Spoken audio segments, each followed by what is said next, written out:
action for the 2020 Visit Tucson Cup here in beautiful Scottsdale, Arizona at Casino Arizona Field as Phoenix Rising FC take on a conference semifinalist for Major League Soccer a year ago in Real Salt Lake in the 2020 Phoenix Rising season presented by Equality Health. Tyler Terrence along with the ex-German pro Devin Kerr. So glad to have you with us on your new home for Phoenix Rising in the 2020 season on CW61 Arizona. And Devin Kerr, of course, coming off of a marvelous 2019 season, breaking records left and right, but the day of reckoning was coming. A lot of players on the outs, but a lot of new players coming in. What is this going to look like for Rick Schantz and this group moving forward? You have to pay a lot of respect to this organization because they haven't stopped, right? 2018, they go to the USL Championship final, lose to Louisville. They do not put their heads down. You talked about the record-breaking year in 2019. That fell short. What do? Go out and get some of the biggest names in the business. Santi Moar comes in. Jordan Schweitzer, great holding midfielder. Really like the addition of Darnell King. Yes, you lose guys like Amadou Dia, Adam John, but they have reloaded in ecstatic fashion, and for me, it's the boys up top. I'm really curious to see how this all plays out because you have reached a point in time where this is becoming an all-star team. Honestly, you have so many weapons to choose from. Dadashov is the one who's going to jump off the page right away. He's probably going to be the immediate answer for the leaving of Adam John, but Jack Barmby, Santi Moar, these guys create chances left and right with all of the talent that was already there. Hard to believe this team just got a lot stronger. Rufat Dadashov is not the invisible man. We are just waiting on a headshot for the man up top. Meanwhile, on the other side for Real Salt Lake, Freddie Juarez and Real Salt Lake had a bit of an interesting 2019 campaign. Of course, Mike Pecky gets sacked mid-season. In steps Freddie Juarez. It was a rather mediocre season up until that point, but he's able to get them over the finish line, a third-place spot in the playoffs, a home game, and gets them to the conference semifinal where they eventually fall to the champs in the Seattle Sounders. He deserves it. A lot of people look at how he got here, and they look at Mark Briggs and the Real Monarchs with all the success that he had, but Freddie Juarez actually started him up. He stocked that team. They were ready to go, and he has been successful every stop. Pulls a lot of strings, has his hands on a lot of stuff, so the transition was simple. You take a look at everything they've done in the past, it's time for them to move forward. They have struggled since the early teens. 2010, 2011, 2012, those are the glory years. They were down. Mike Pecky's teams got better offensively, but defensively, they bled so many goals. You saw that change a little bit towards the end of the year in 2019. They're hoping that spills in emphatically into 2020. Well, it's not just going to be an interesting fixture because these two sides got to the conference semifinals in their respective leagues in USL Championship and Major League Soccer. But even further than that, Real Salt Lake flies a flag from an academy standpoint over the state of Arizona. Phoenix Rising trying to change all that in their own right. It's Phoenix and Real Salt Lake in the Visit Tucson Cup in 2020.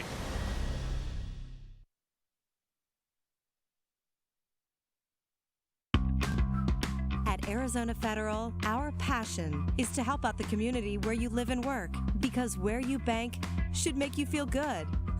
Show your support for the home team with the Phoenix Rising Visa debit card. When you open a new account, you can score $100 just for using your card when you shop. How's that for an easy goal? Be a part of our commitment to the community. Arizona Federal Credit Union.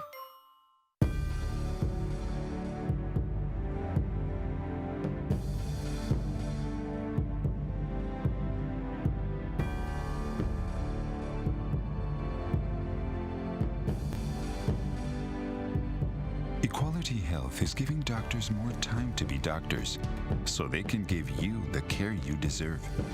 Ask if your doctor is part of the Equality Health Network today.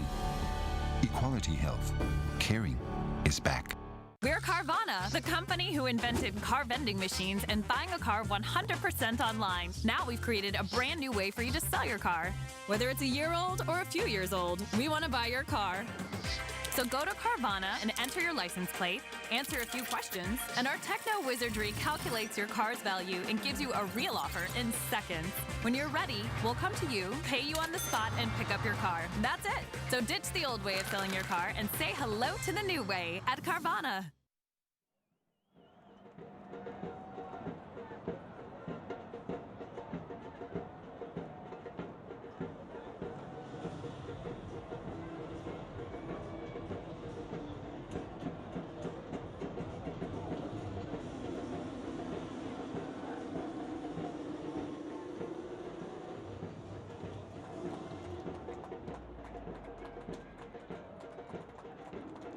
Just about ready for kickoff here at Casino Arizona Field. Tyler Terrence along with Devin Kerr on Phoenix Rising's new home here in the 2020 campaign, CW61 Arizona. We'll take a look at the starting 11s, beginning with the conference semifinalists and regular season champions in the USL Championship and in the Western Conference for Phoenix Rising. Devin Kerr, what are we looking at? Don't be surprised if these boys are making noise this season. I promise you that. And the only question here is what's going to go on at the left midfield position where Santi Moore is. Remember, Junior Fleming's on the bench tonight. And Joey Farrell, Corey Whelan sitting on the bench as well. Darnell King, Kanto on the left and right respectively. Want to see these boys get very active and take over from what we saw in 2019. How about Real Salt Lake? Freddie Juarez has been stocked, and they are really proud of the work they've done in the offseason. Brought in a lot of depth, some injuries, waiting on some visas on the DP. Really like the addition of Tate Schmidt on the left. Herrera's going to go out to the right, and of course, Demir Kryluk is going to pull the strings up top. Of course, Freddie Juarez in his first full season as manager for Real Salt Lake. Phoenix Rising are going to be in their all-whites. Real Salt Lake are going to be in their red, black, and reds. And away we go from Casino Arizona Field. Again, Tyler Terrence sitting 2.5 centimeters to my right is none other than the ex-German pro, Devin Kerr.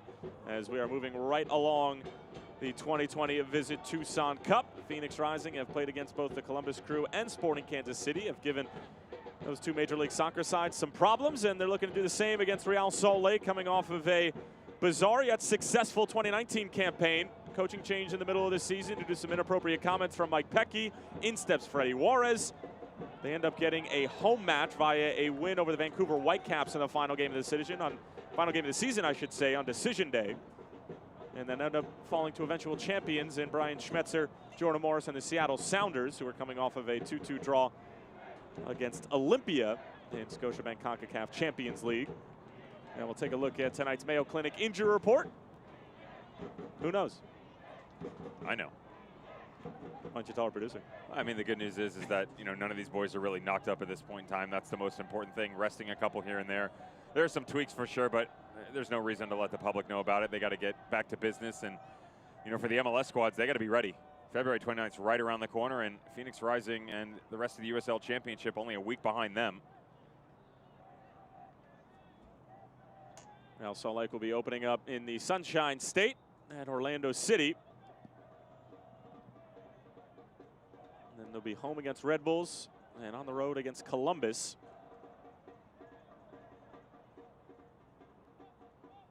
Certainly an interesting travel start to the MLS season. Well, it's interesting travel start, and how about the fact that they're actually 2 away, 2 home, but all Eastern Conference teams as well. They don't play a Western Conference team until 3/28 when they go to Sporting Kansas City. Figure that one out. I can't. Simply cannot. Here's John Baccaro on the turn. Asante, early delivery, takes a mean deflection. Real Salt Lake having to deal with it.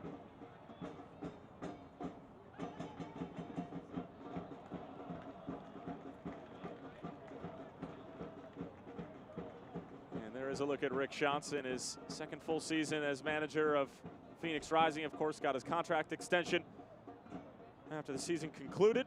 And I think after setting the longest winning streak in American soccer history, regular season champs, getting to a final in 2018, more than deserving. And here comes the press from Phoenix Rising. Sent away by McMath.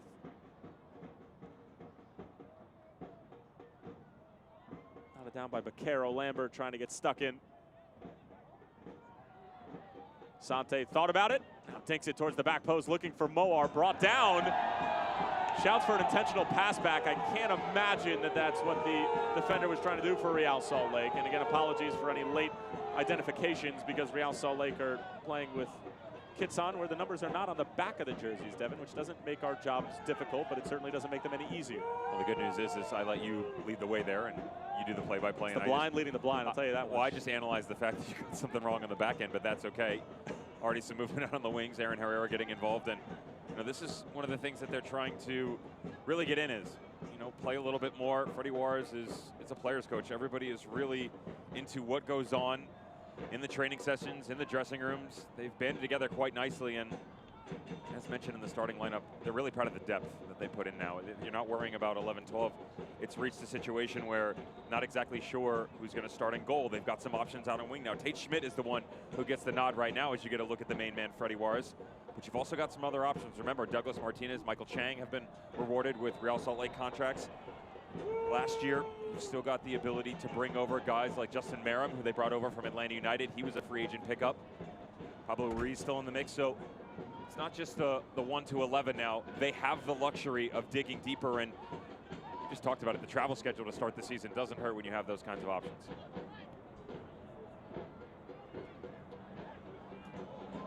It's a cheeky little nutmeg through the legs of Kevin Lambert, and it's going to be a free kick for Real Salt Lake after the foul is called against John Baquero.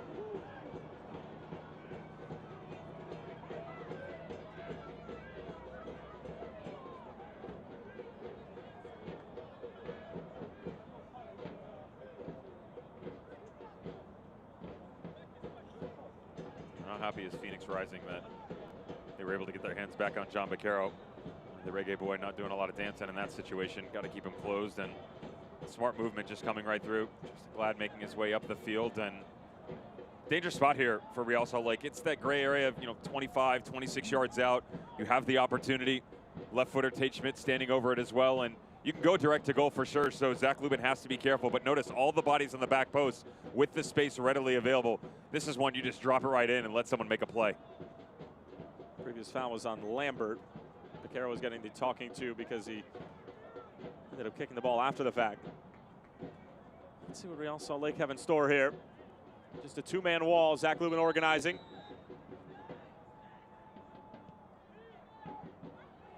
That one over everybody's head. Last to be in the vicinity was Darnell King.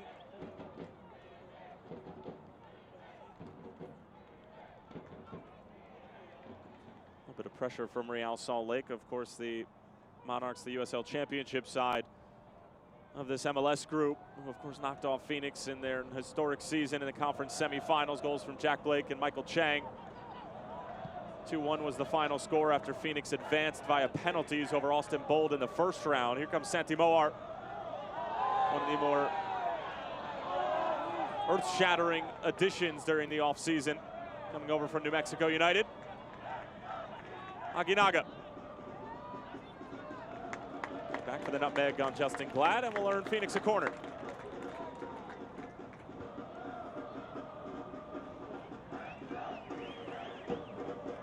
Talked to a lot of people around this Phoenix Rising organization. A very bitter taste left in their mouths from 2019, falling to the Monarchs. That was the first loss in about 17, 18 matches for Phoenix at home.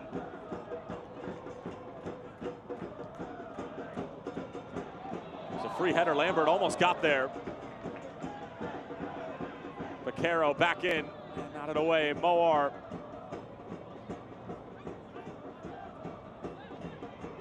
Pinballed around, Lambert settles it down for Asante. King's delivery, not great. Asante going for goal. And McMath can happily see that over the bar. This is what you want if you're Rick Shantz and the rest of the coaching staff on the sideline for Rising, testing this back line immediately. And how about Solomon Asante, MVP of 2019 USL Championship, trying to pick up right where he left off, pulling the trigger just outside the top of the 18. And that's the other thing, you go through the emotions of, okay, what is our roster going to look like? Let's try and pick up some additions in the offseason, but you got to build confidence as well. And especially with guys like Solomon Asante, the tempo, the vision that he carries, and of course, he wears the captain's armband.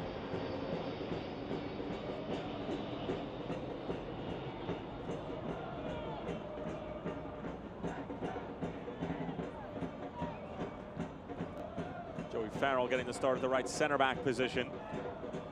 It'll be interesting to see Cochran, Farrell, and Corey Whelan jockey for playing time throughout the course of 2020. Speaking with Rick Shantz right before the jersey reveal a number of weeks ago, he said, I just love the fact that I have to make these sorts of decisions. And training sessions are probably going to be more competitive than the matches on the weekends.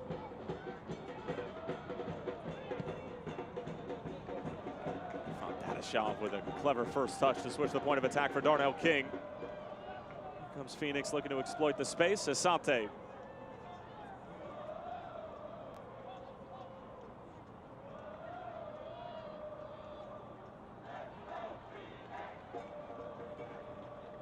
That's a preseason combination. Asante and Vaquero not necessarily on the same page there.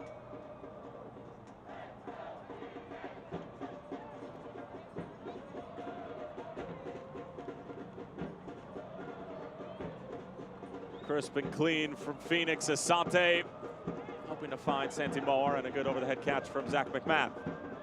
It's a nice start to the match for Rising so far. It's very different than what we saw midweek against Sporting Kansas City, a game that they were definitely on the front foot on and had the better run of play, but at no point in time were you ever kind of overwhelmed and really excited about what was going on the pitch itself. Where very different here. Opening 10 minutes, you can see them much more comfortable on the ball. The pace is a lot faster, and that's what you want to see, especially when you're getting a really good look at a Real Salt Lake team that's got a number of their starters on the pitch right now. You're looking at 8-9 guys that are probably regularly making appearances in the 11 for Freddie Juarez's team come regular season.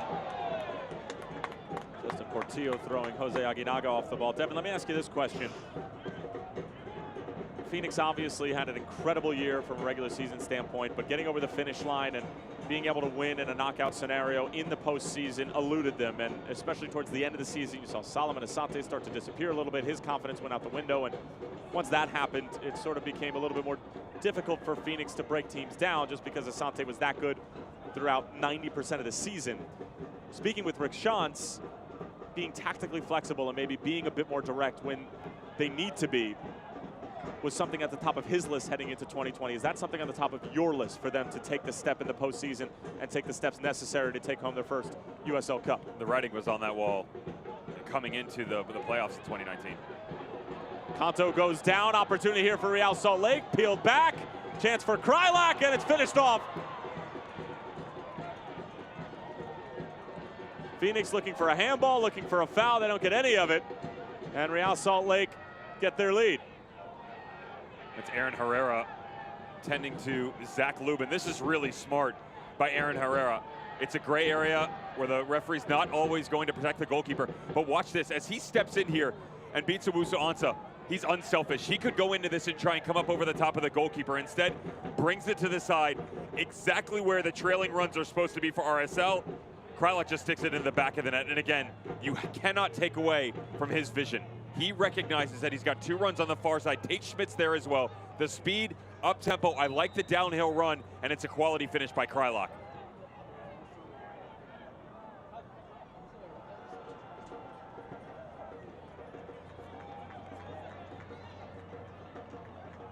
So Damir Krylak gets the scoring started tonight. Early delivery comes in, dealt with initially. Lambert trying to put it on frame. Krylak has scored against Phoenix before in this preseason tournament. He simply enjoys scoring against everybody, including at the Major League Soccer level. Who could forget his Karate Kid type goal against LAFC in the postseason a couple of years ago, getting a win at Bank of California Stadium. Asante dancing and able to win the free kick. I remember that, just outside the top of the 18, right-footed, far post. They were down 2-1 at the time. That was the equalizer. I remember the very, very good goal. That's the glimpses you get out of players like that. And you know, the concern isn't necessarily, as we mentioned, putting balls in the back of the net. It's more so keeping everybody out. And Danny Toya, Justin Glad, Marcelo Silva, you know, they've added depth at the outside back position as well. And you know, what's the next step? Alvin Jones has had a really good camp coming over from OKC Energy FC. He strikes a great ball, doesn't he? They feel like his speed is going to be a real nice addition for them.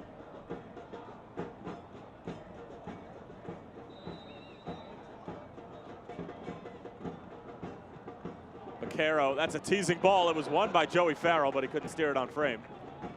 So I'll go back to the question just before the goal, and wonderfully done by Krylak off of Aaron Herrera. That was something that I brought up at the tail end of last year, where you needed to change, right? And you can use words. Is it change or just be adaptable? Both. They can go hand in hand. They need to change their system. They just needed to be a bit more flexible. Agreed. Metamorphosis, evolution. You can say whatever you want. It became very apparent that outside of the struggles for Solomon Asante, which is 2 seasons running now at the tail end of the year, you got into a situation where you needed someone else to step up, number one. And number two, your system was being exploited. Case in point, this organization with the Real Monarchs, they didn't just beat them at home, they beat them twice. And they beat them twice in about, what, 3 weeks? They understood, and they did it in 2 different systems. They did it in a 4-back, they did it in a 3-back. So they were able to do it in their own way.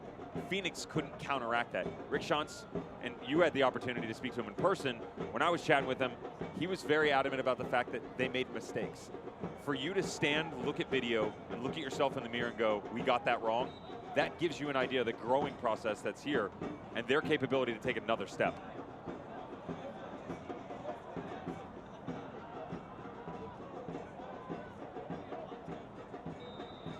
Side flag is up on the far side. Now you just kind of wonder, how does it change? Some of those questions coming in where bring Jordan Schweitzer in. Can you have too many weapons? You know, is there too much talent on a team? There is such a thing. That's why you don't necessarily see the greatest amount of play when you get into all-star games. The question will be is, it's simple to go, we're going to give Flemings the night off and let Santi Moar start out there on the left. How do you get both of them on the field at the same point in time? Nashville ran into that situation last year. Shouts for a handball. The pinball's out wide for Aaron Herrera. Already with an assist tonight.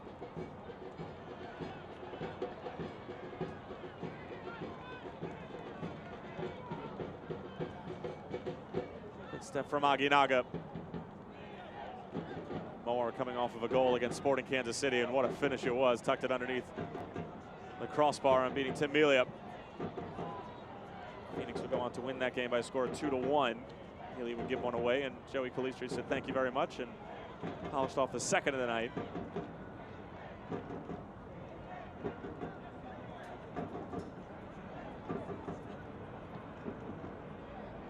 Tough to handle for Glad. On the Real Salt Lake side of things, as we get a look at Rick Schantz and, of course, one of his main lieutenants in Blair Gavin. Who's your pick for right center back for Real Salt Lake? Phil, we're up to you. Right now? Right now. They're happy with Marcelo Silva. I'm not saying they, I'm saying you.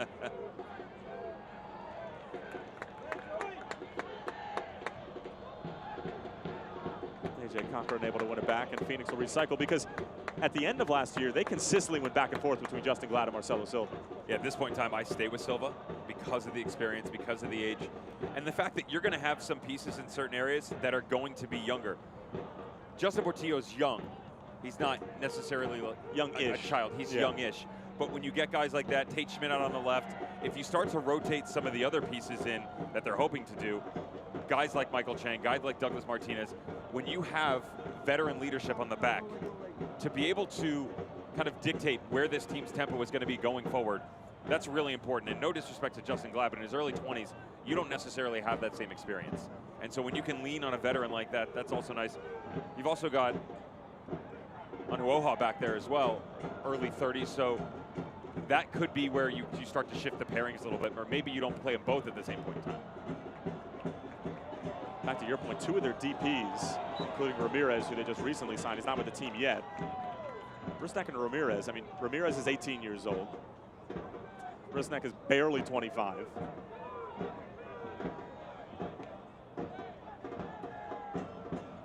But this young man coming over last year, getting an opportunity with the expansion team, New Mexico United, Santi Moar, under the umbrella of the Philadelphia Union, former Bethlehem Steel, now Philadelphia Union 2. Dead ball situations will be a interesting conversation for this team this year as Zach McMath gets everybody set up.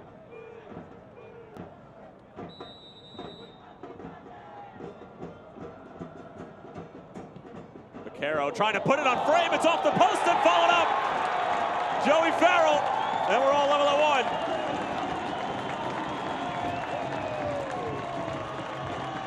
1. What a hit from John Vaquero.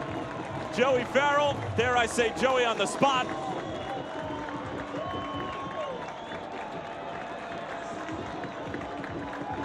It seems like we always see this young man getting involved in set pieces, but usually it's from the aerial threat. How smart is this? This is the vision of a true number 9 playing the angles game as this comes off the post. Just a quick little touch right down the center of the back of the net. Goalkeeper cannot reach his outstretched hands over. And we've seen him so many a time striking into the back with his head. This time, just a quick little tap in. Center back makes good, and the pairing that we saw out of Phoenix Rising on the back line tonight, one of the questions was going to be, was it going to be Corey Whelan or Joey Farrell? Joey Farrell gets the start, rightfully so, and he's got him flying inside 20 minutes. Said it was going to be an interesting conversation over set pieces this year. If John Baquero continues to hit them like that, it's not going to be much of a conversation.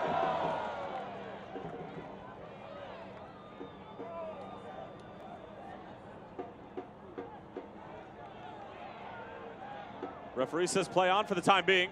Rusnak pushes it out wide. Herrera all the way across, and Joey Farrell scoring a goal on one end and possibly preventing one on the other.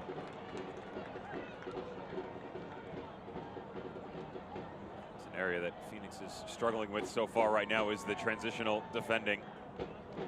Really like their build-up and ideas that they've started to push into the final third, but you can really see Real Salt Lake starting to exploit it going the other direction. Rusnak coming right through the middle. Aaron Herrera very active on the right. Just consistently trying to find their main man Krylak up top. Sue in corner.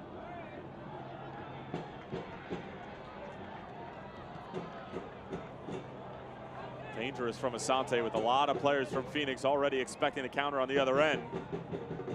Now scrambling to get their shape and get back behind the ball. Portillo.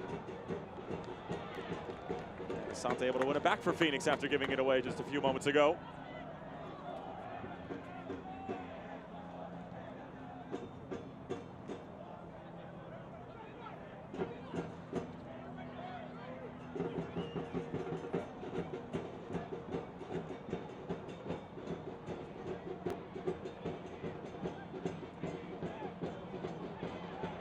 Referee says get up to Damir Krylak.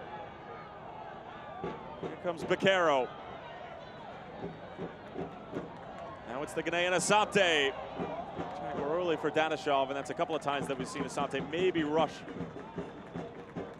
the first or second touch. Zach McMath with quick distribution the other way for Real Salt Lake.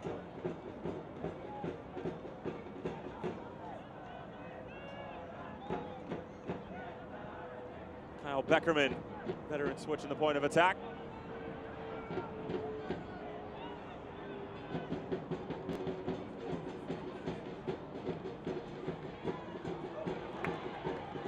Heavy touch from Moar, cleaned up.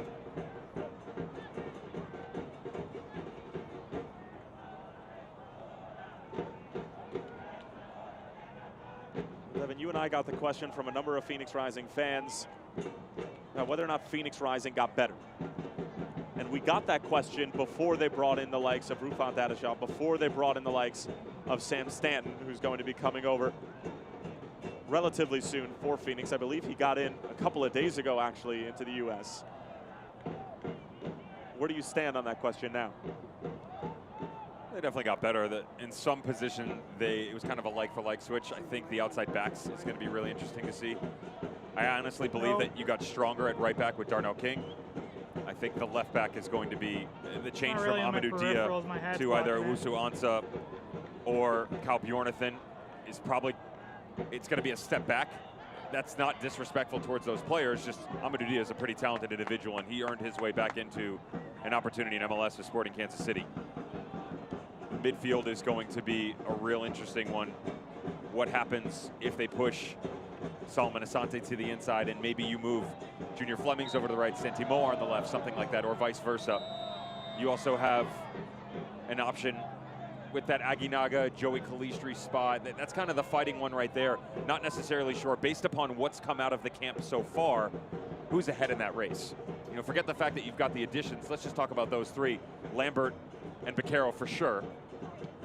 Do you maybe play it a bit more careful? You want to be possession-oriented and go with Jordan Schweitzer? That's possible. You also have the luxury of going with Joey Calistri. You have the Spaniard and Aguinaga. You haven't even seen Stanton yet. Exactly. You haven't even seen Stanton. And so they're giving you an idea of how deep they can be. It's definitely more depth than last year. I think it's better. The key question is going to be tactically how they match up against teams. And that's where this team is going to really enjoy it the most, because it's not just, okay, high tempo, let's go after goals. How do we break these teams down tactically, and with what players do we do it with?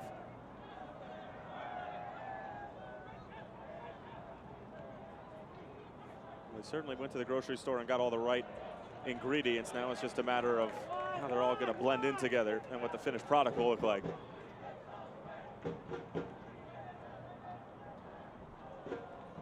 But saying goodbye to names like Adam John, Amadou Dia, James Musep, Jason Johnson, it can be a difficult pill to swallow, especially on the fan side of things, as this went along for Moar. Positive first touch. Looked like he was trying to send it across. It was a deflection from Justin Glad that was just in time.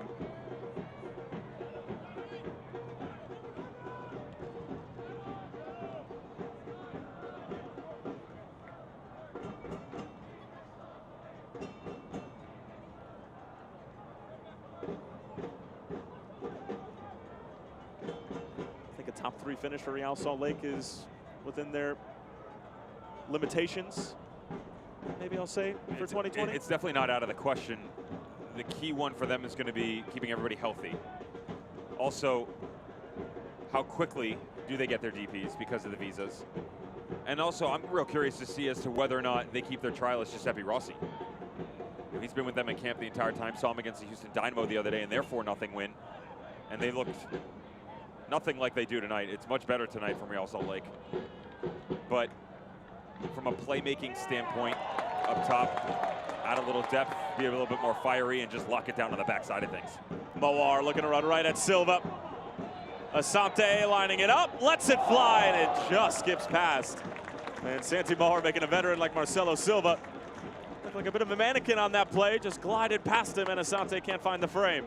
Traditional D was kind of the question under Mike Pecky, so transitional defense is what they're really working on right now. And notice all the space right outside the top of the 18. Salomon Asante, rightfully so, just tucks himself in. This is where they add another dimension, Phoenix Rising in their attack. Santi Moar comes in, Asante comes 20 yards off of where he's normally staking on that right-hand side, picks himself out an opportunity, and that's where communication at the back, that's what we talked about, Marcelo Silva. Need to be a bit more consistent, organize the boys when you're running downhill. How many times have we seen that cutback from Santi Moar, that change of direction, stopping on a dime?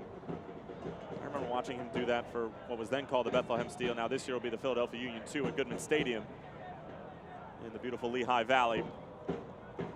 Bending in curlers for Brendan Burke, and now getting the opportunity to do it for the reigning regular season champs in front of a packed Casino Arizona field.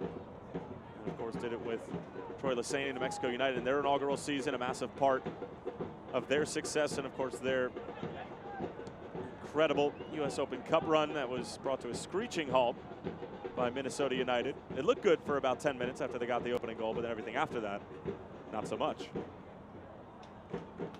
You were there for that one. I was. It was interesting.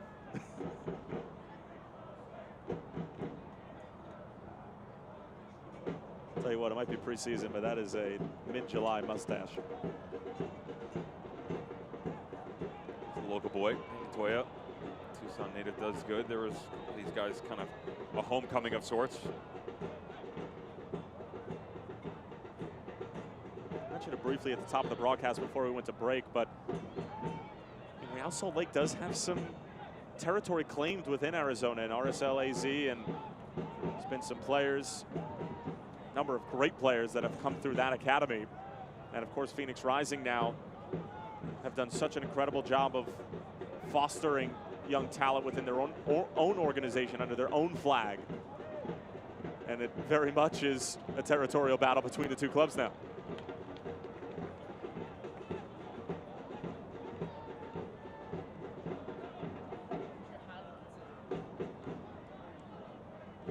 So refreshing to hear Freddie Juarez's message at the end of 2019. And from a tactical standpoint, there wasn't a lot he could do. He couldn't make the team his own at that point. He really just had to go with what Mike Pecky had put in place.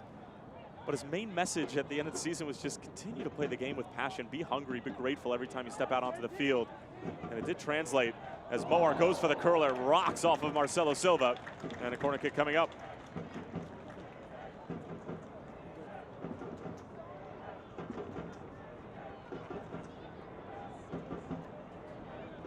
Kicks, as always, brought to you by our friends over at Carvana. Santi Moar starting to make his presence known by the minute.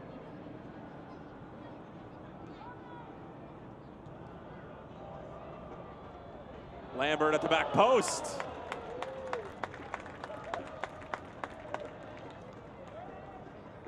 I like this idea, and this is where set piece opportunities that Phoenix Rising needs to be a bit better, to be honest. Didn't really like the imagination we saw in 2019, and that's a good look. Run one of your holding midfielders just off the back post. 6'3", should be able to do a bit of damage, almost does.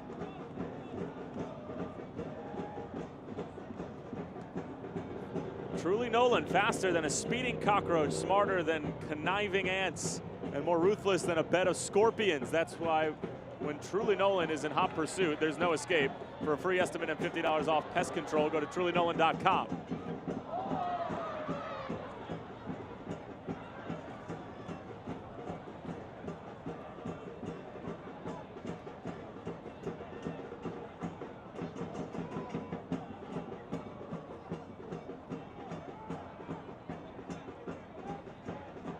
I'm still in shock from that read. That's the first one of the 2020 season as the offside flag is up. Aren't you glad you don't have to worry about scorpions? That's why I live in Florida. Don't worry about other things.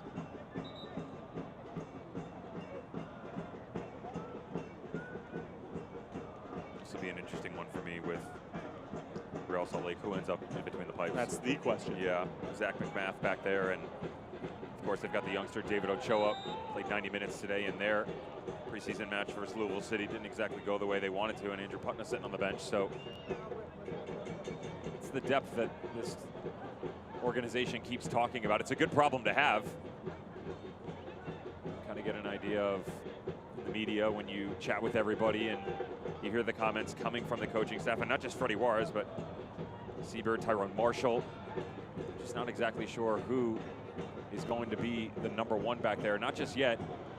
It's kind of frustrating as a center back as well. We talked about, will it be Silva, will it be Justin Glad? And when you're not exactly sure who's behind you, you have a job to do and go out and get it done. But at the same point in time, there's a familiarity of it all that you really start to build a lot of chemistry when you know kind of the ins and outs of that person playing right behind you. I mean, it's special to be able to have somebody like Nick Raimondo be between the sticks for so many games, and it's such a blessing. But when they leave, It's cursed. I mean, it is just so unbelievably difficult to try to replace them, not only from a playing tactical standpoint, locker room, whatever it might be, but to the fans. I mean, it's just a totally different animal, and trying to find that replacement has clearly been unsuccessful thus far for Real Salt Lake, as this one is a dangerous clearance. Naga. Lambert brings it down. Thought about hitting it, slides it through for Darnell King.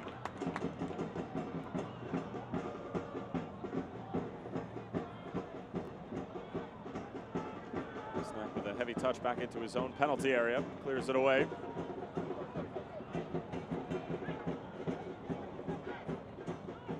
Danny Toya got away with one there.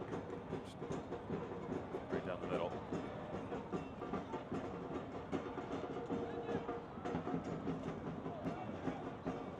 Good for them this year, though. He's done well. Think about all the experience that he has, Donnie Toya.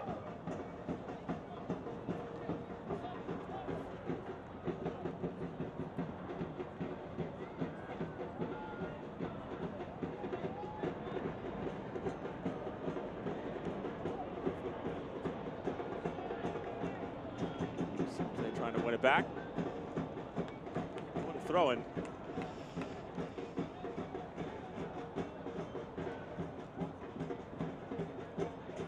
Canto, former Orange County man under Braden Cloutier.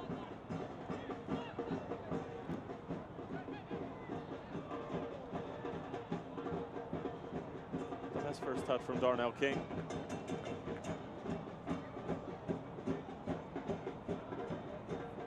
Of course, that right back position was previously held by Mustafa Nambuya, who is now living large on the East Coast, on the West Coast of Florida with the Tampa Bay Rowdies. Put together quite a roster.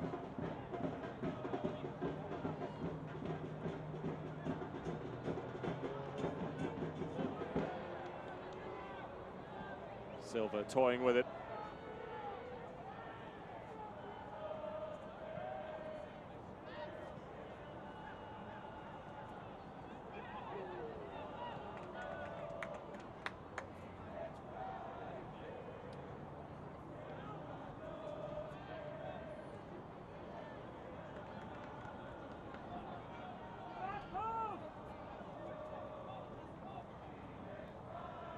Good build up here from Phoenix.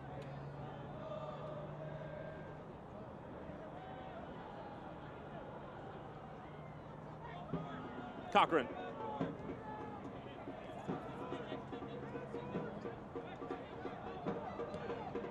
This is some of that versatility we talked about, Tyler, where Santimara starts to make his run under the inside. Look who's playing out on left wing right now, Jose Aguinaga.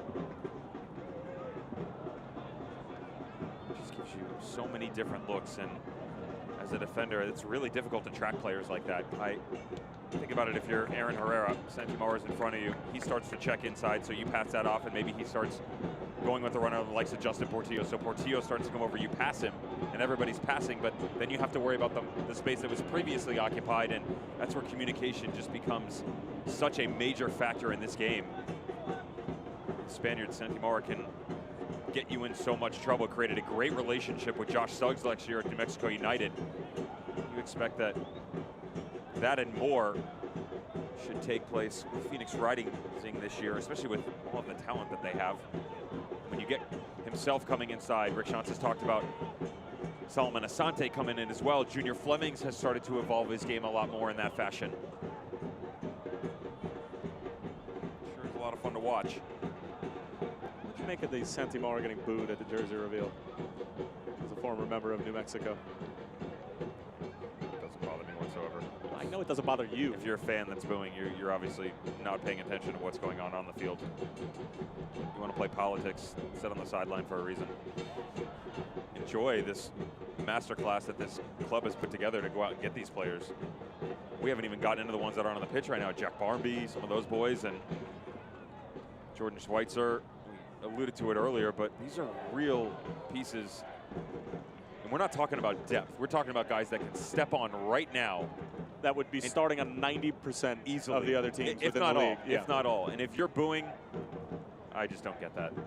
It's an uneducated move that doesn't really carry a lot of class behind it either. You should be celebrating your squad. I agree. Mark it down, February 22nd, first agreement of the season. Preseason, I guess. Probably doesn't count.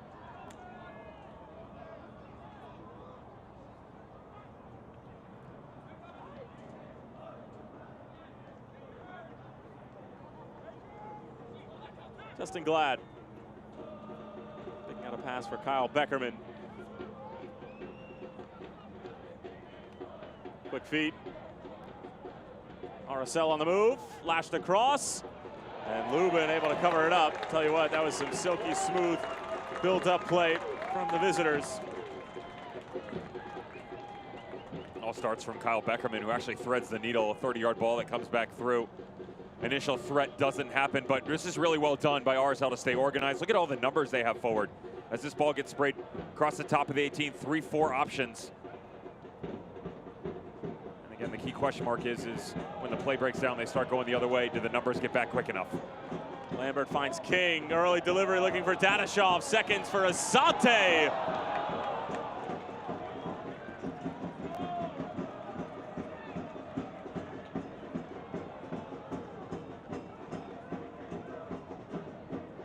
Trying to give RSL a taste of their own medicine. Quality distribution coming out of the back, and there's Darnell King. We talked about him. He can really whip a pretty ball in. A lot of opportunity with the Rowdies a few years ago, and those seem to diminish the system that never really defined itself. Nashville SC, of course, they are now in Major League Soccer. Gary Smith, a bit more defensive-minded. Moore somehow got it across. Dadashov was mighty close to poking that home. Interesting that you say Gary Smith is a bit more defensive-minded. Rumblings out of camper is that they're starting to open up a little bit more heading into Major League Soccer. It's great if you can score goals. Now you just got to worry about defending them, and defending guys like this. Going to the ground a bit early there. I'm not leaving my feet as a defender unless I'm 100% sure that I can win a tackle. You put yourself in trouble. Moore just tucks it in behind you. Vaquero, McMath off of his line, punches it away. Aguinaga just hooks it back in.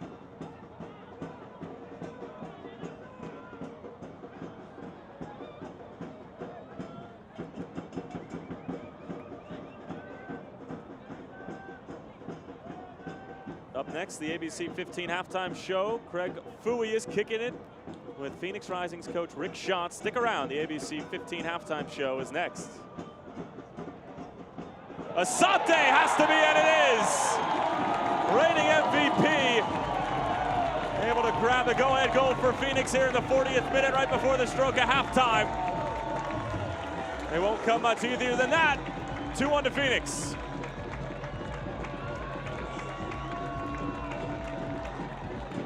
The Banditos and the Red Fury getting the smoke out early on, and this is one of the weapons we have not talked about yet. Owusu-Ansah, Braden Cloutier had an amazing threat in this long throw of his, and it's a great flick to the back post. Notice the communication lost in translation. Zach Math, you got to do better here, buddy. Take command of your box. If no one's going to step up, it's up to you to come off your line and challenge, especially when you've got someone standing at just over 5'2" in Solomon Asante. You don't go up and get it, he'll make you pay. And it's exactly what happens as he puts Rising out in front.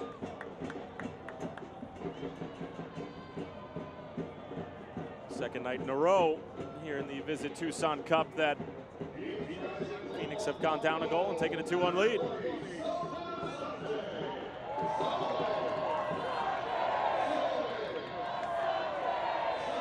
Phoenix are looking for a foul. To be quite honest, I think they should have probably received one.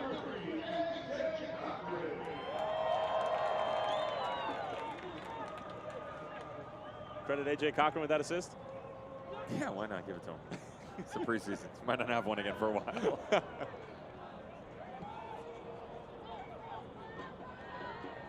Phoenix might have poked the bear a little bit with that goal. Here comes RSL on the other end.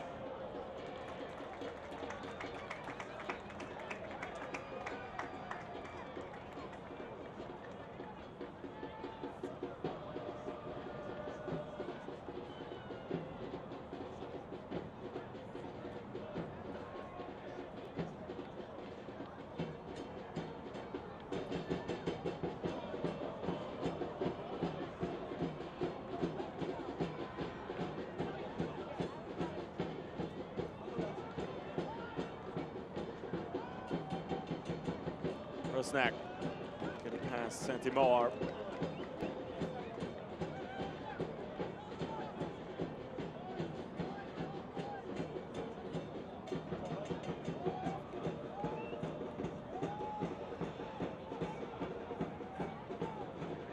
Beckerman. It's clever to find Krylock. Clips it in. It was a free header. Joey Farrell got a slight touch to it. For Phoenix to counter on the other end. Oh, that's really well done from Bakero. Dadashov.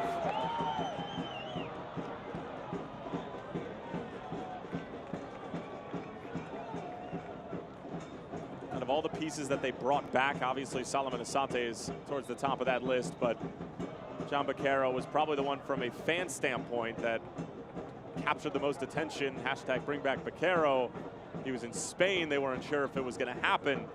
And when it did happen, it set Twitter on fire within the Valley of the Sun. The most important thing is the passion that he had. He wanted to be here. And he didn't really find a home right away coming out of Wake Forest under Bobby Muse and trying to find a way. You know, you get drafted, you bounce around on loan a little bit. Of course, last year when he was on loan with Phoenix Rising, he was actually with Toronto FC, but didn't necessarily fit into the plans there. I don't think they knew he was in Phoenix. Yeah. It's another conversation another day. He's very talented and one of the pieces that I don't think he gets enough credit for what he does, to be honest. You don't think he gets enough credit? No, I don't. Really? No. When you look at around at Junior Fleming, Solomon Asante, some quality goalkeeping, people really fell in love with Joey Farrell, you know, Amadou Dia. There were a lot of names that I'm not saying he wasn't given credit, but there were a lot of names that you would come out of other people's mouths first before John Bakero. And when you just watch him, he just glides. Ball's always glued to his foot, great vision.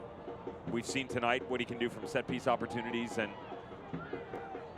it's also some of that understated confidence. I don't like to use the word, but you know, we're the young kids. I'll be popular. You know, the swag, if you will, the swag, and that really funnels over. You know, it's contagious, and it's something that comes in, and you start to see other people's games challenge themselves.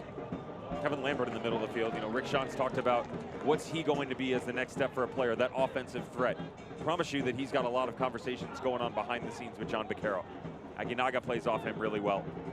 Again, you've added so many pieces that now it gives him a bit more freedom as well. When someone starts to rotate in, he's really good at recognizing the spaces that are outside of the middle of the field.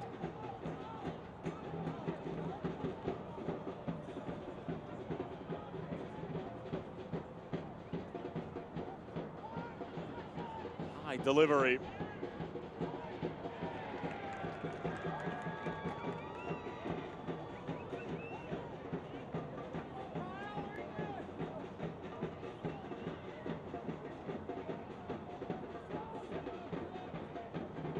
Toya wants it right back. Important touch from Darnell King. And that's going to do it for the first half. Phoenix Rising give up the opening goal to Demir Krylock. It was a bit of an awkward play. Heads-up play from Aaron Herrera to find Krylock. He tucks it away, and then Phoenix scored 2. Joey Farrell on a follow-up off a stunning free kick from John Baccaro that rocked the woodwork. And then it was a doorstep goal and a sitter for Solomon Asante that he couldn't miss if he had his eyes closed and both feet tied behind his back. Phoenix with a 2-1 lead over another MLS side in the Visit Tucson Cup. Stick around though, folks. ABC 15 halftime show coming up. Craig Fouey kicking it with Phoenix Rising's coach Rick Schantz. Don't go anywhere.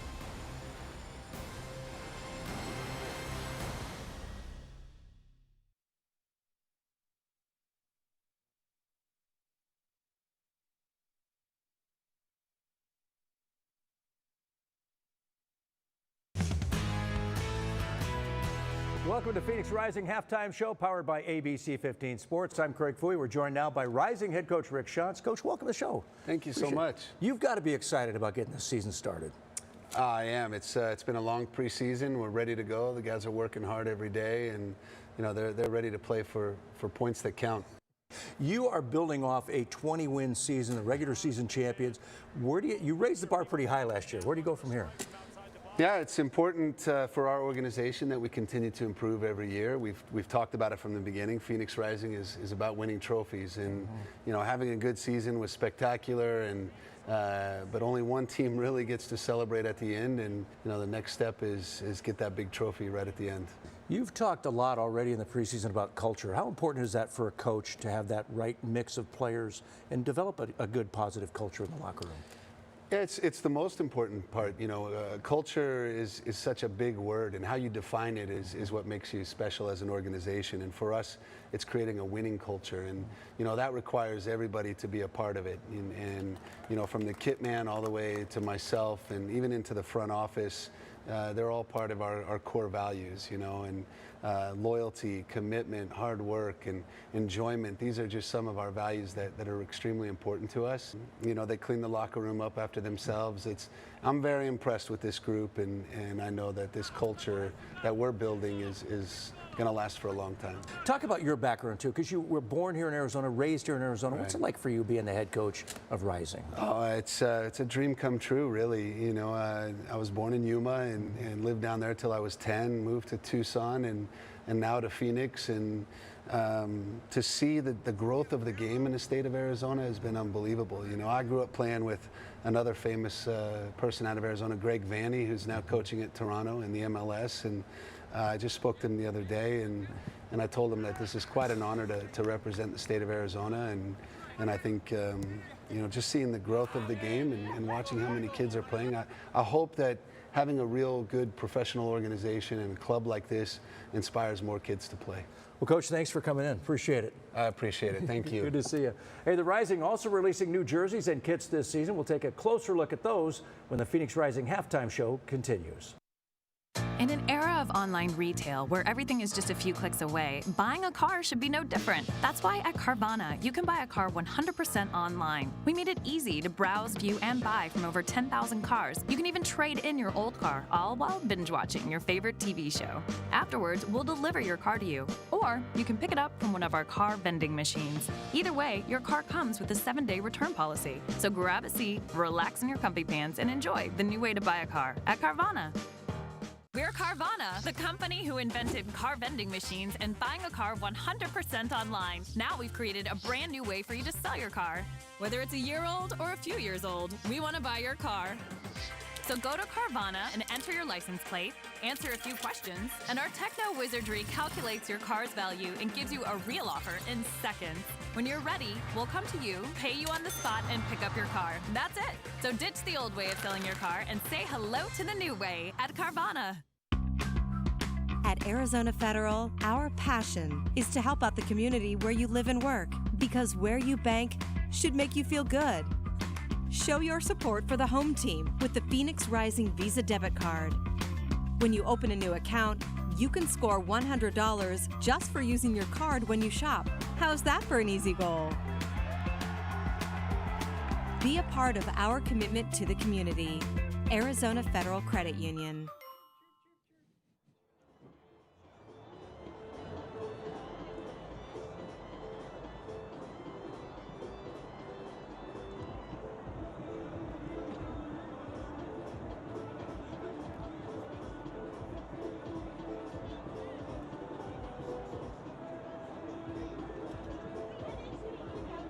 Halftime here in Scottsdale, Arizona at the 2020 Visit Tucson Cup. Phoenix with a 2-1 lead thanks to a go-ahead goal from Solomon Asante, the 2019 USL Championship runaway MVP. And we'll take a look at some news and notes from around the USL Championship, despite the fact that we have not played a game in the regular season yet, Devin. We're getting closer and closer.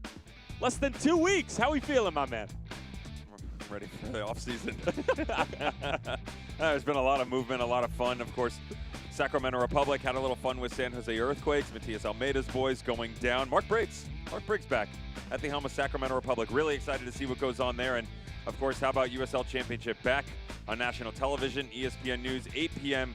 That'll be the Eric Winaldas and the Fighting Landon Donovans. Fighting Landon Donovans. He and Warren Smith have done some nice Does San Diego make the playoffs right now? Go. No. Do they finish outside of the bottom 3 in the Western Conference? What's outside? You mean better than the bottom 3? Yes. Okay. All right. So they're somewhere in the middle of the bottom of the with table. Numbers. Yeah, it's too early in the season. Fair enough. All right. San Diego, Vegas, 8 p.m. Arizona time. Somewhere down the line for USL Championship. Mr. Devin Kerr, looking forward to the second half with you, my man. 2-1 to Phoenix over Real Salt Lake. Don't go anywhere.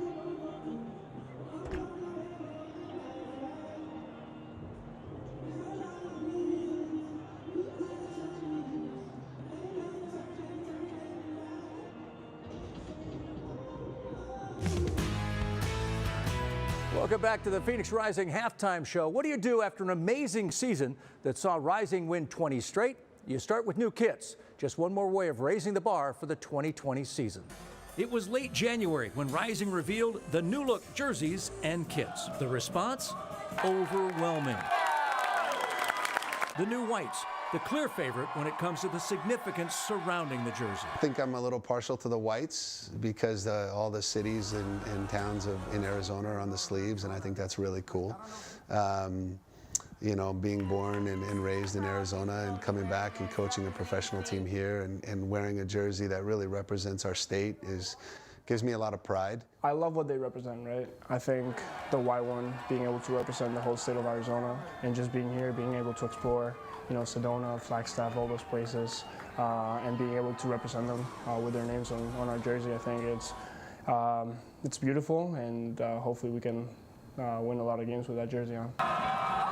The favorite in terms of intimidation? That's easy. I'll go for the white, but the problem is, you know, when you wear it more, then it's becoming dirty, you know, it's white, so I'll go for the black. Yeah.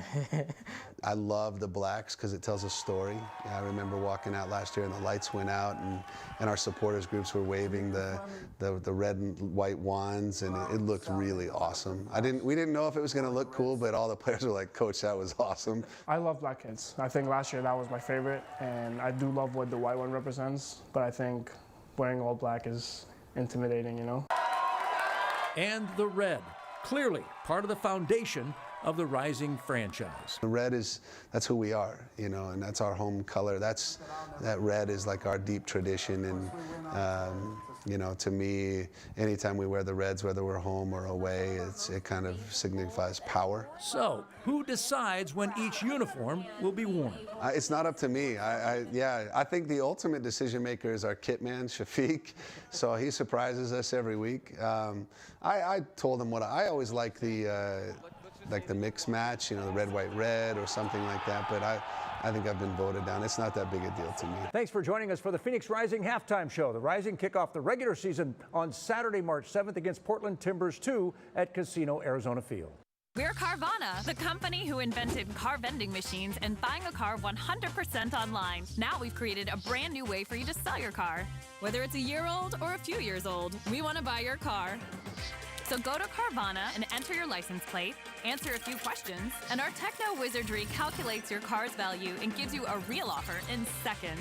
When you're ready, we'll come to you, pay you on the spot, and pick up your car. That's it. So ditch the old way of selling your car and say hello to the new way at Carvana. Pacific Office Automation is the one source for all of your business technology.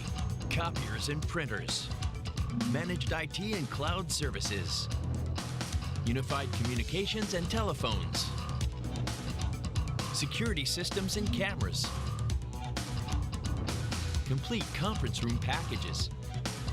You need to partner with a total office solutions provider that gets it. Pacific Office Automation, problem solved.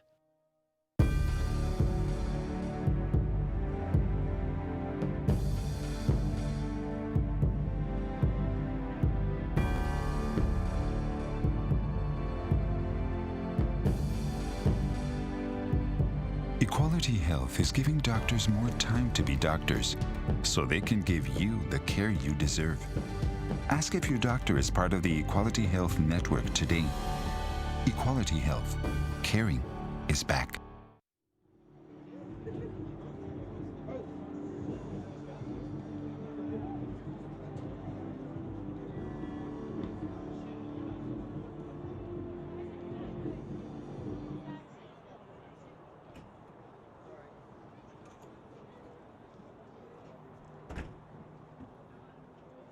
Almost ready for the second half here of another preseason friendly for Phoenix Rising in the 2020 Visit Tucson Cup. Tyler Terrence along with Devin Kerr on your new home for Phoenix Rising in 2020, CW 61 Arizona. We'll take a look at how the first half went down.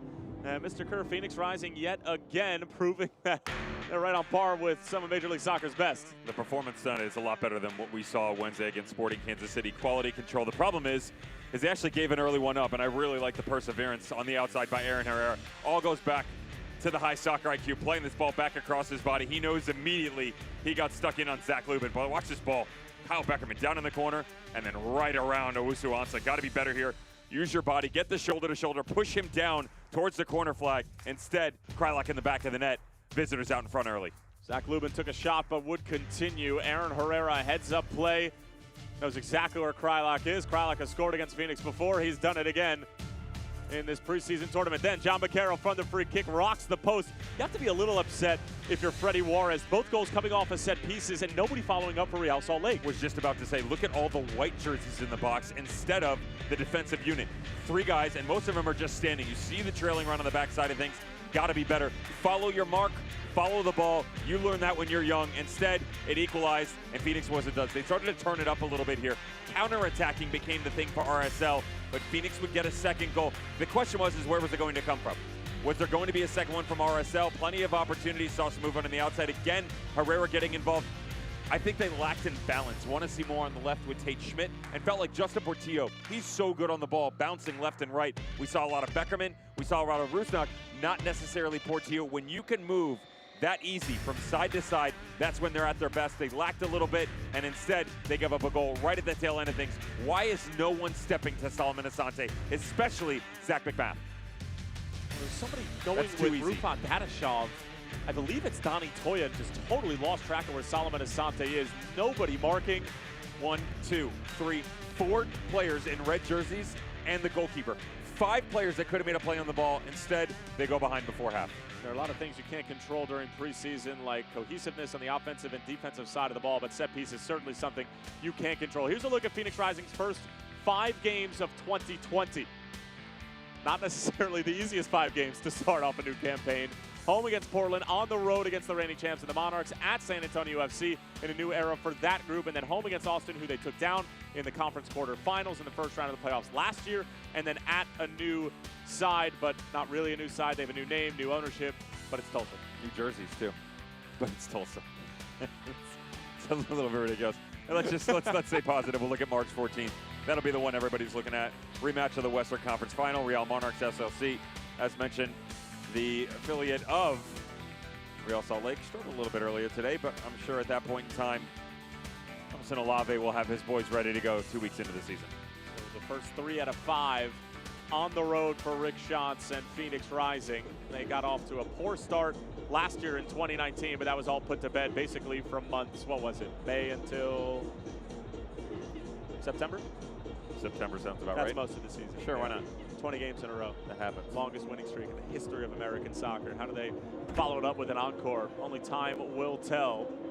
And for Real Salt Lake and Freddie Juarez, Devin, I mean, what might the message be at halftime? I said a little bit of it. I'd like a better balance here, and some of the things that I just referenced with Justin Portillo on the ball a bit more. The thing you have to realize for some of these guys, especially when you look at specifically Portillo and Tate Schmidt, is the system. You have to understand that at the tail end of last year, when they were playing regularly with the Real Monarchs, Olave's boys, they were playing 3-5-2. They were playing a wingback system where the midfield looked different. The way that you were going forward, Tate Schmidt was a wingback. Now you've got the luxury of someone behind you. So how do you track? Where does the movement start to come from? That's why we saw him lost in translation a little bit in the opening 45 minutes. Really liked Aaron Herrera on the right. But again, you've got to go both sides of the field. If you're Phoenix Rising, when you start to open up things, both teams struggled in transitional defending. And especially on this right-hand side, Real Salt Lake started to go after Owusu Ansah. He needs to be more careful. Understand that if players are running downhill at you, ask for a little bit of help. And if you're going to push one way, push him towards the sideline. On the opening goal, he got turned around, and what happened? They stuck it in the back of the net because of the smarts by Aaron Herrera, and he knew he had trailing support on the other side of the field. Well, this is why we have a little bit of a delay. One of the members of Phoenix Rising trying to fix the net. But you mentioned Usansa Kanto, and he's having to deal with that right-hand side for Real Salt Lake. And those are two guys who just simply get it. Aaron Herrera and Justin Glad. And Aaron Herrera mostly played outside back last year. Meanwhile, Justin Glad mainly played center back. So it's two guys who aren't playing in the normal position, but still finding a way to get it done. That just goes to show the type of player that Real Salt Lake is bringing in and how versatile they are. It's also easy for us to pick out Owusu Ansah. Let's look in front of him as well, though. That when Santi Moar tucks himself inside and there's all this space coming at him, someone's got to rotate back over. Maybe that's Aguinaga. Lambert, his recognition of the middle of the field. Okay, my compatriot needs a little bit of a help.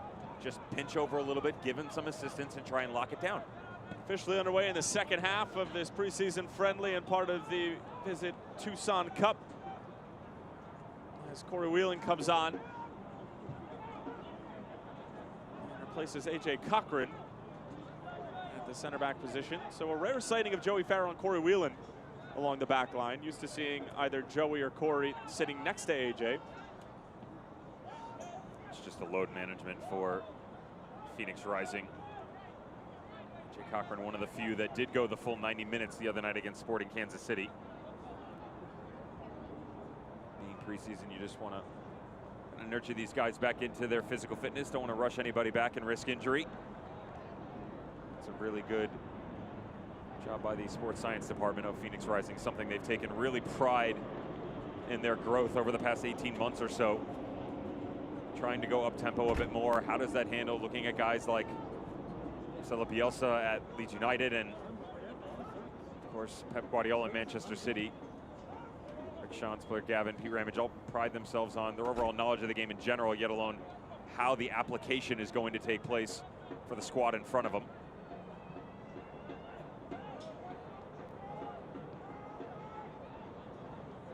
Steve Fell, the sports performance director for Phoenix Rising. And it's somewhat fun to hear him talk about all the different metrics and statistics. You know, last year was Mustafa Dabuya hit his top speed. You know, so-and-so covered the most amount of ground this game. And it's just amazing how far the game has come, and the fact that you can have one person dedicated to that specific aspect of the game, and how much that now is influencing coaches and minutes managed and everything of the sort. It's truly astounding. We did have another substitution for Phoenix as Joey Calistri has come on. changes for Rick Shantz and the boys in white tonight. He replaces Jose Aguinaga, number 19.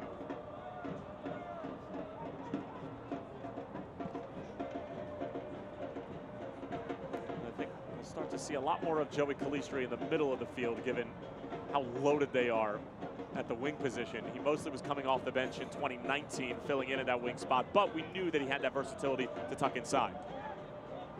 Play him inside, and when those runs do start to occur, either for Solomon Asante or Santi Moar, you'll feel quite comfortable just pinching back out and sitting in that spot, especially when the defensive duties start to take a different form. Really impressed with how Joey Calistri grew into his role last year, where wasn't necessarily getting a boatload of repetitions, but Mr. Consistent started to show up. Some quality strikes down the stretch.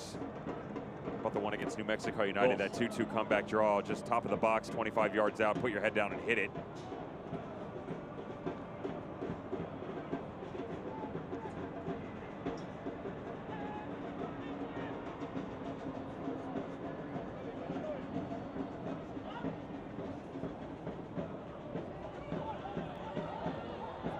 Asante slipping it through. Here's Calistri, first touch of the night.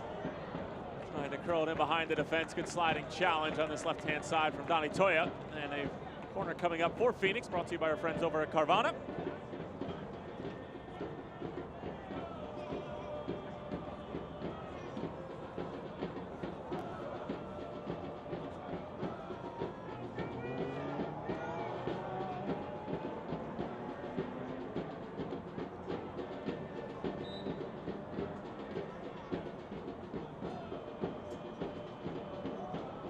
Vaquero. Santi Moar was able to settle it up nicely. Asante back in.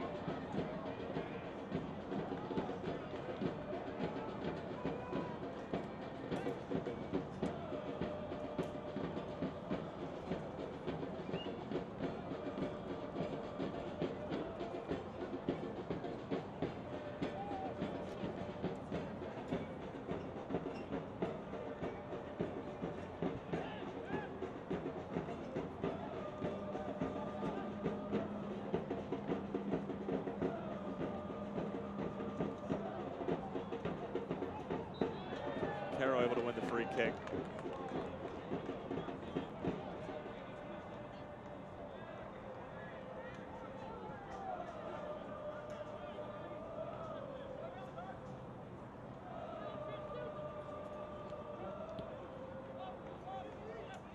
Joey Farrell with one of the 2 goals for Phoenix tonight. His was to draw us level at 1.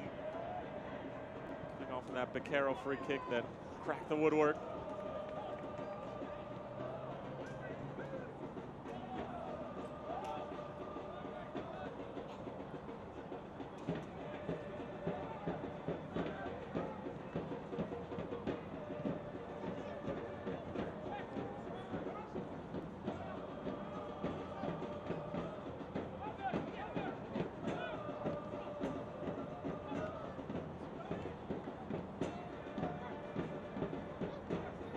Patient build up here from RSL. Snack can't get around Joey Farrell.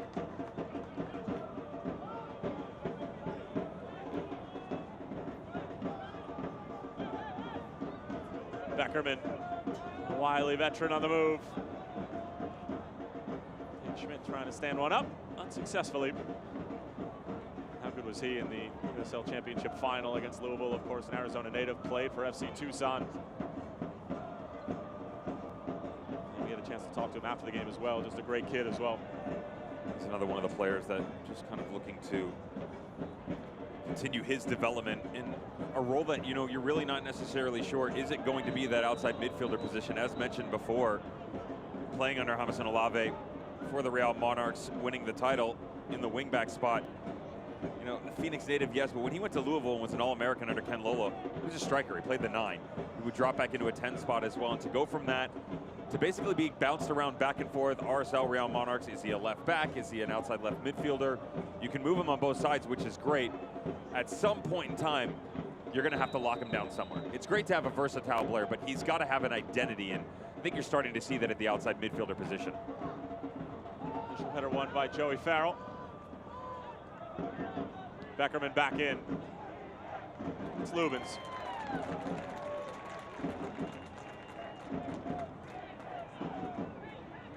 How do we feel about the black top, yellow shorts, yellow socks? It looks like a hornet. I think he plays for Georgia Tech. You tell him. It's a yellow jacket. Poor giveaway. Joey Calistri is the culprit. Krylock all the way across, but nobody home for RSL.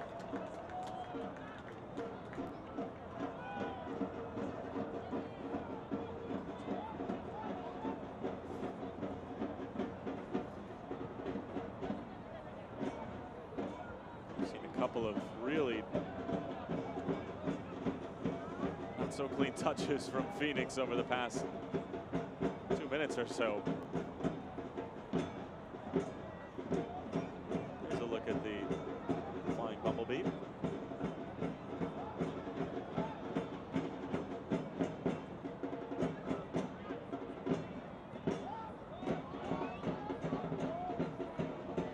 Silva.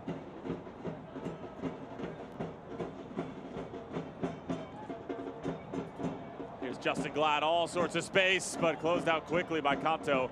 That's one of the big things about Owusu Ansah is that his recovery speed is just next level. He's got a boatload of athleticism, which helps him recover. He's also gotten himself in trouble a couple of times, and that was a good look. We talked about when Santimora pinches and he's isolated out there. That wasn't the case this time around. Plenty of help around him, just a bad decision, and it seems to be plaguing Phoenix Rising opening 10 minutes of the second half.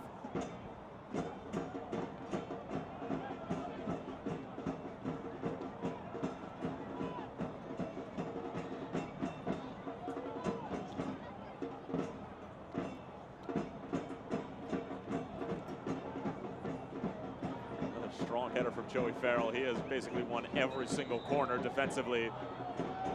Handball called against Joey Calistri, and it'll stay in Phoenix defensive territory. And a little bit of preseason mustard for Santimora.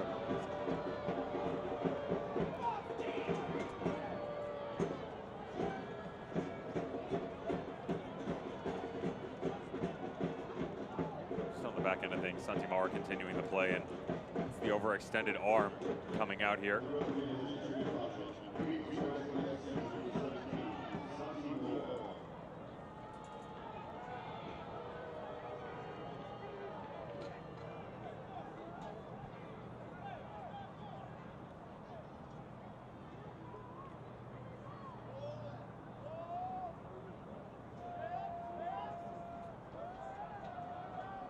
Highline from Phoenix, 10 minutes into the second half, protecting a 2-1 lead against an MLS side in the Visit Tucson Cup. And initial ball won by Phoenix, and the offside flag is up and blows the play dead.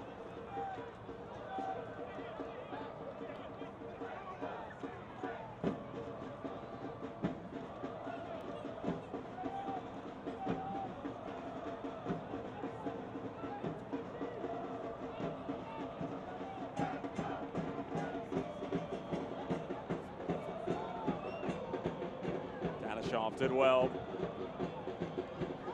Asante working on Toya. It's clever just to get it away. Baquero. Oh, that's terrific. John Baquero in mid-season form on February 22nd. Top bins and all.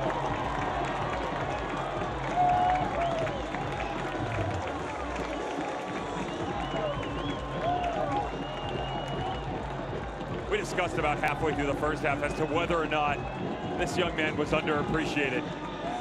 He cannot be with strikes like this. First touch actually gets away from him as this pops over to his left foot. How Salomon Asante gets this back across the middle, I will not know. But when he brings it back across his body, it's behind him. He adjusts a little bit and watch the Super Spaniard. A little bit of English on the ball, upper 90, have a seat. Out in front by 2. Preseason or not, it's a beautiful strike. That's just downright nasty. Zach McMath didn't have a prayer.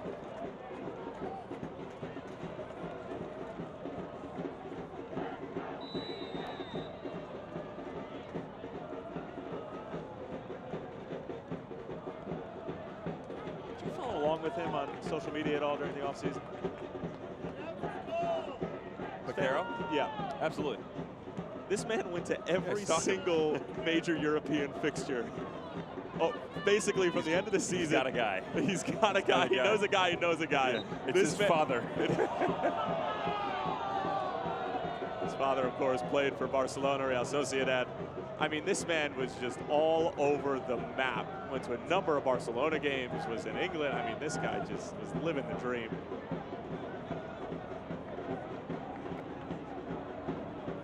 Speaking of Barcelona, Messi put on a bit of a show today. Right about the start of his trip. Vaquero reached out to me the start of December. I had the very fortunate experience of being the analyst on College Cup, shameless plug.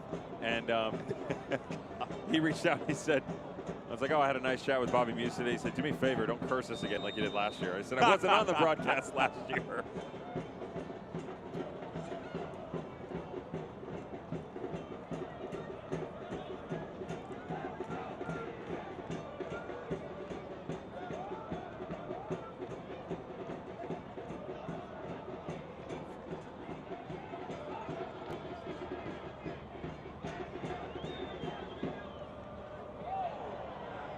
Folks, we wouldn't really be back if it wasn't time for another Sonic Happy Hour, which is brought to you by Sonic. Enjoy the Car Up Classic for a knockout price of $2.99. If a Rising player scores during the 60th minute, one lucky fan will be able to buy Sonic for a year on Devin Kerr. No, they'll just win a $500 Sonic gift card. For more info, visit phxrisingfc.com/Sonic. It only happened once last year. It happened thanks to Junior Flemings, and it was a 4-2 win on the road at the Monarchs.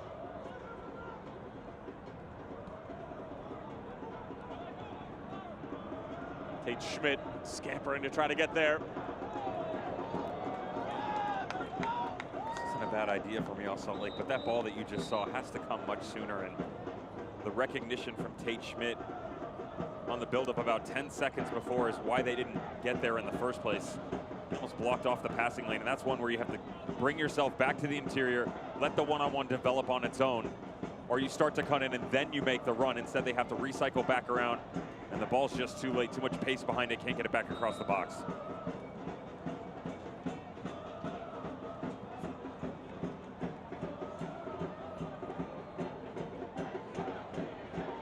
Underneath the foot of Lambert. Clever from Rusnak. This is much better from RSL. Krylock. Beckerman. Poked away by Kalistri. Bowar going to work. Looking for Dadashov.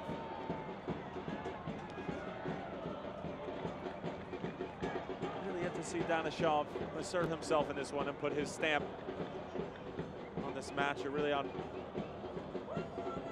anything for Phoenix thus far. Of course, filling in for Adam John, who got sold to Atlanta United for a record USL transfer fee of $100,000. Actually made his debut with Atlanta United in their 1-1 draw against FC Motagua of Honduras in the first leg of the round of 16 of Scotiabank CONCACAF Champions League, which Phoenix is eligible for should they win the US Open Cup.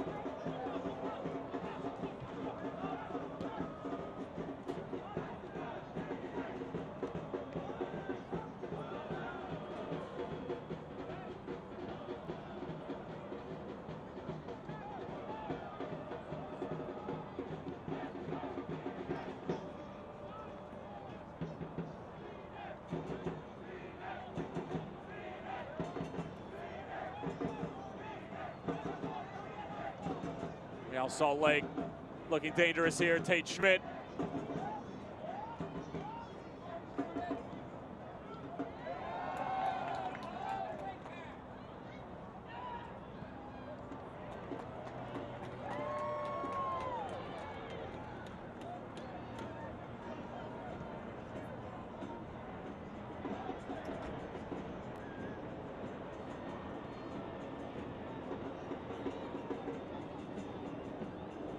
Mowar trying to turn. The referee says you have the ball. Let's play on. Vaquero thought about it.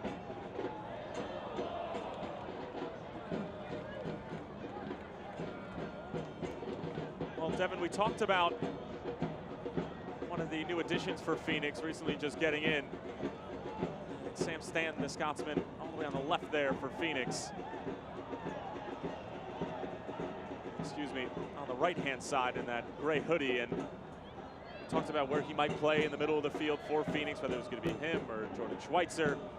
But Stanton already has a boatload of experience at a high level over in Scotland, and is going to bring something special to the middle of the park for Rick Shantz. Look at Jack Barmy and Eric Dick as well, and Dundee United, Hibernian. Actually started his youth career there, and of course, some of the locals in Phoenix will a little bit of a Scottish footballing background.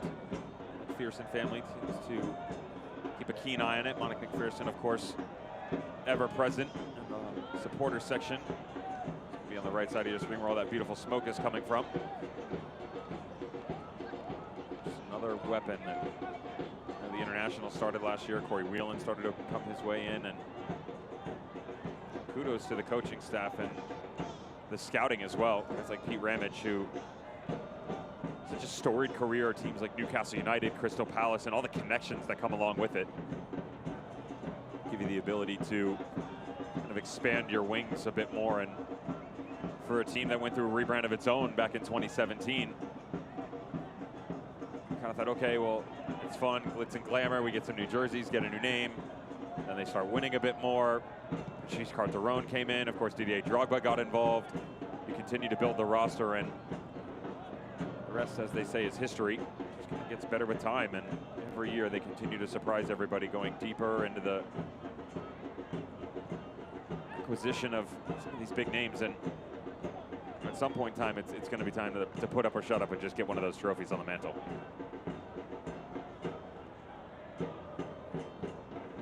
A lot of fans continue to call for maybe a run in the U.S. Open Cup, but Devin, I think you and I are on the same page about this, that U.S. Open Cup, more or less fool's gold. I mean, if the prize money for the last standing side in second division in the United States was more than $25,000, I would say, okay, maybe it is worth it to continue to go. But given what we've seen, what it does to teams for league form, whether it be St. Louis or New Mexico, it just doesn't seem worth it. Track back to previous years. FC Cincinnati threw their name into the hat. I mean, there's a bunch of guys who have tried to make runs, and look, gone are the days where the talent that you're competing at against MLS is a lot closer. You go back to the Rochester Raging Rhinos, Charleston Battery had to say a few times. That's out the door. Am I against it? Absolutely not.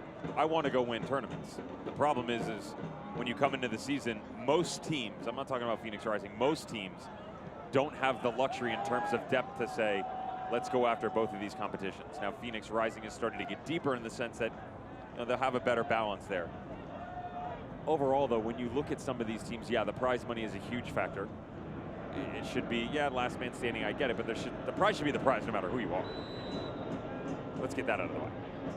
Doesn't matter if you're last man standing. If you finish in the semifinals. No, but if Phoenix is the last standing USL side and they get to the quarterfinals. I was in terms of the tiebreaker, which is what I was getting to, where it's wins and it's not in penalties and how that played out. Or St. Louis and New Mexico didn't split $25,000. It went to St. Louis. It went to St. Louis because New Mexico got through on 2 sets of penalties against Phoenix. And they weren't about to share that with them, even though they beat better teams. Nor would it really do anything for either one of those. I mean, maybe it would. But both of those teams started really hot in the league, and they just fell off after that. One of them missed the playoffs. Yeah.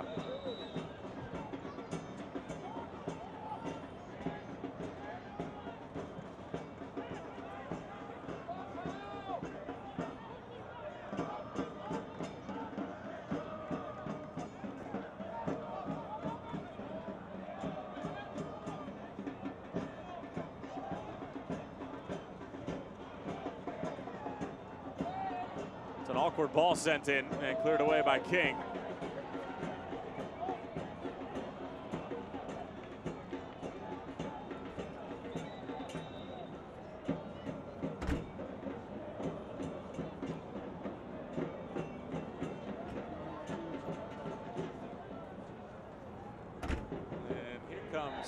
A familiar name within the world of football.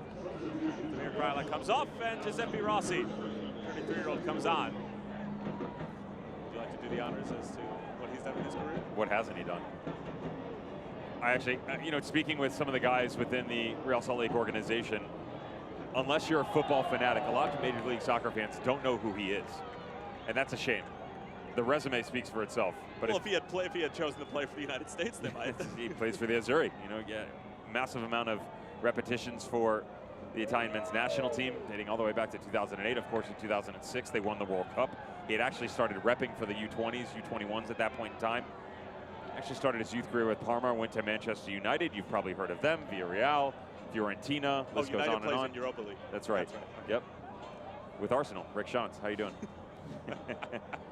But, you know, basically since kind of the 2014-2015 injury-ridden, in and out of shape, in and out of lineups, hasn't seen regular appearances, and to the point where, you know, he's with teams for 2-3 seasons, only gaining 20 repetitions. That's not a good look. And, you know, chatting with some of the boys, that's a special talent. If you watch him and keep a keen eye on where the ball, it's different. The ball in his foot is glued.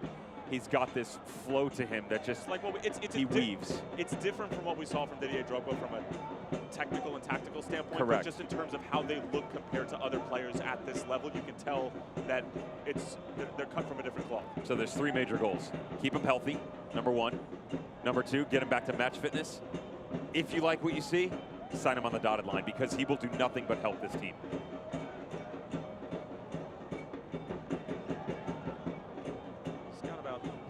Minutes or so to run around and make an impact here for RSL. And here he comes.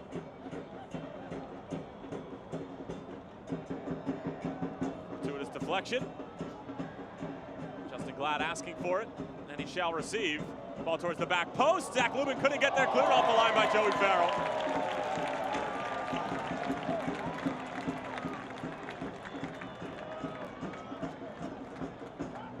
Darnell King here as this ball gets floated to the back post. Well done by Rossi to slow things down, and immediately they speed it back up. There's a tiny touch by Darnell King. Zach Lubin looks like he gets one of his mitts on it coming back. Nope, it is just off Darnell King.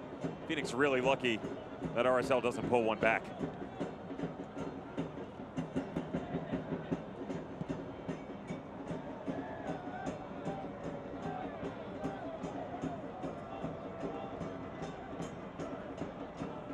Surprised if all the substitutes down in the corner you're seeing, because it is still preseason and you have the luxury to play as many as you want. Next 5-10 minutes, Phoenix Rising going back to the bench and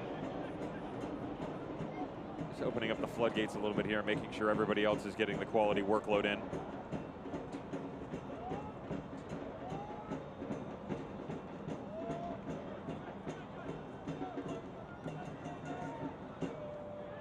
Was always the best in preseason. If you were starting, you knew it was going to be a good day. Not the fact that you were in the 11, that's always important. But you weren't going to have to run as much. And that sounds weird.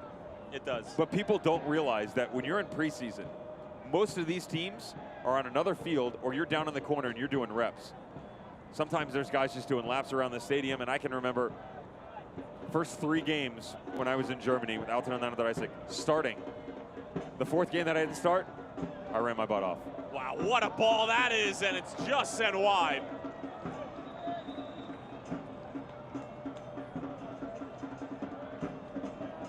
Aaron Herrera couldn't quite put the finishing touches on it.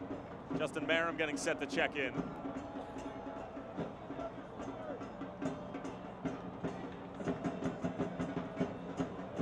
Lovely placement of that ball, whipped into the box. That should be the end of the night for Tate Schmidt, as it is. And Justin Merrim, talked about him earlier, coming over from Atlanta United, such an integral piece to the team that went on to win the US Open Cup. Of course, now they've made their way into Champions League, and maybe that success will follow him here. Bouncing around a little bit. Yeah, it was weird. You know, a guy for seemed like so long was Mr. Reliable, for the Columbus Crew. And Columbus Crew, there was the odd occurrence that was Orlando City for the brief amount of time that he was there. And back to the Crew, Atlanta United, and I was a bit surprised that Frank DeBoer and company didn't secure his services again. Not saying that he was overwhelming in that position, probably cost too much money. Could be, yeah. I mean, a veteran of his status, yeah. That's what we use, big word. Is that a big word? 2 syllables. Yeah. Asante gets it across. Stanishaw felt like he was bumped. Not getting any sympathy from the referee. Marcelo Silva having a conversation as well. Just didn't like the forearm that he was getting in the back. I'd like to see Real Salt Lake dance on the ball a little bit right now. When Diego Rossi, look where my head's going at. Obviously now, I start talking Champions League. My mind goes to LAFC and the blunder that was. And with Giuseppe Rossi in now, you have the advantage for some hold-up play and a guy that can speed up and slow down so quickly. They've been dangerous on the ball for sure. Just it's been very up and down here in the second half. And when they've gone forward, really pretty. Just haven't seen enough of it.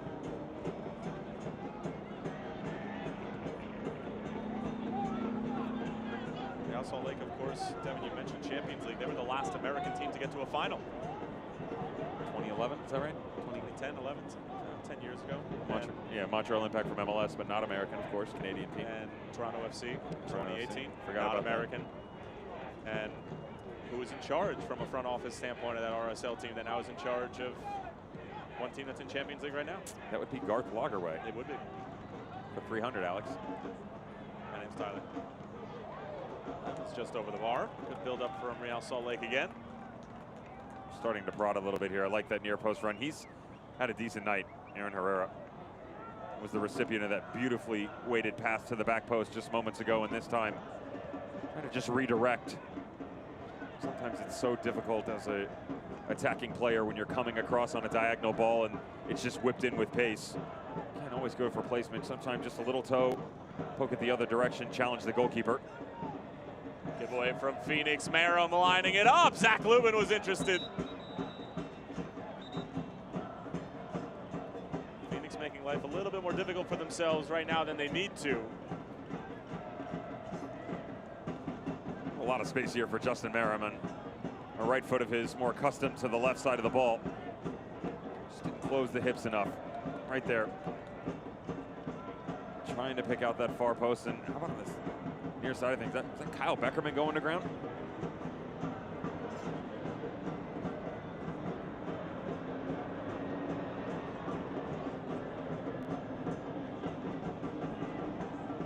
That is Kyle Beckerman, who's getting treatment. That's the last thing you want to see in a friendly.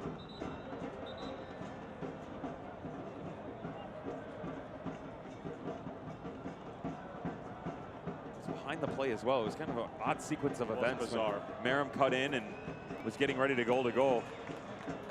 Bit of frustration for the winger after he hit it and then turned immediately back around. He knew Beckerman was in excruciating pain. He went to ground and just walked right back over to him, as we will now see the line change for Phoenix Rising. Checking line comes in. Miracle on Ice. I think Junior would. Miracle on Ice was the other day, so. The anniversary is today. It's today? Today. Morning newspaper seems like a long time ago.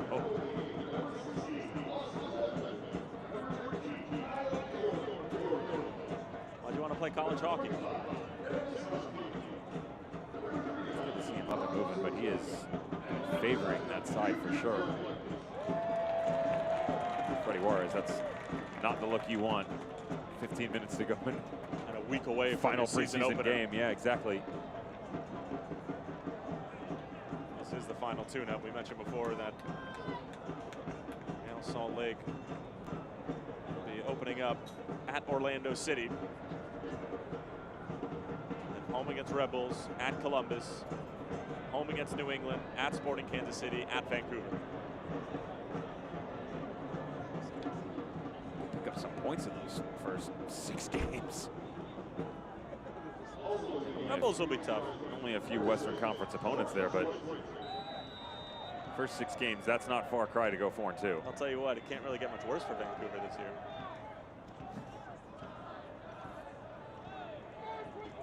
Am I wrong?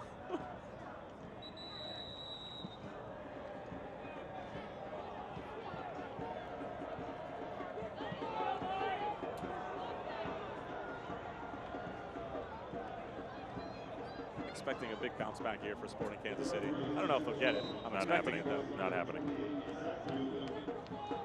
Peter Vermees just Hope so. Will his side to I like seeing him when he's happy. I'm happy, but he's just, he's Joey Calistri trying to thread it through for Flemings.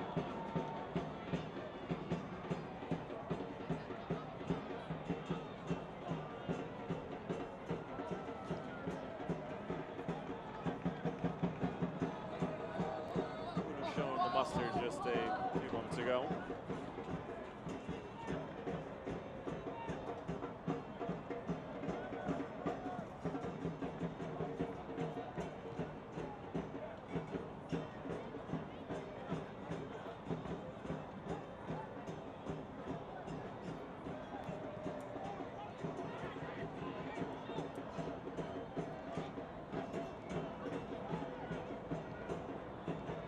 Flemings, encouraging pass, Calistri. Lagos Kunga was asking for it. And a yellow card issued to Marcelo Silva. Junior Flemings coming to the aid of his fallen comrade. And now Fleming's going to get a yellow card for his transgressions after the fact. And it was difficult to see what exactly Marcelo Silva did, but it seemed like it was a cheap shot, especially during a friendly, after the ball had already gone.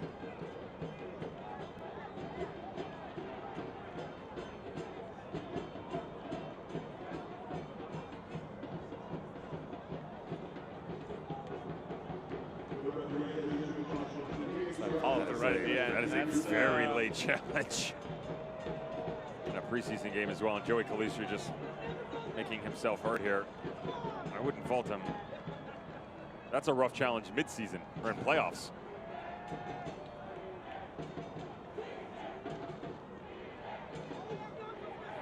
The good news is didn't necessarily leave a lasting impression on that outside ankle of his, standing over the ball ready to get back to business.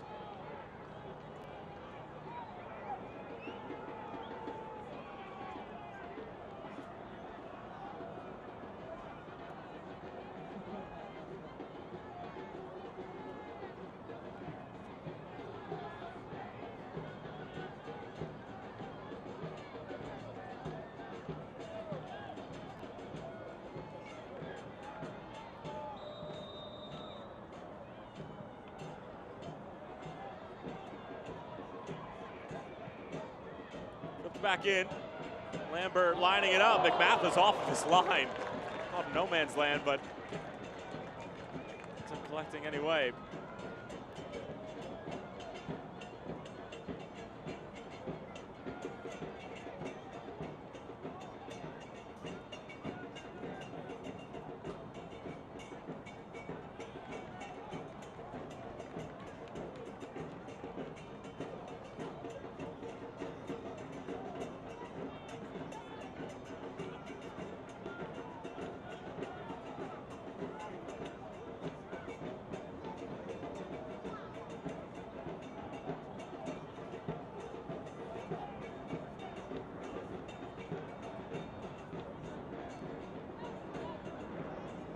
Couldn't quite corral it. Final 10 minutes of this one.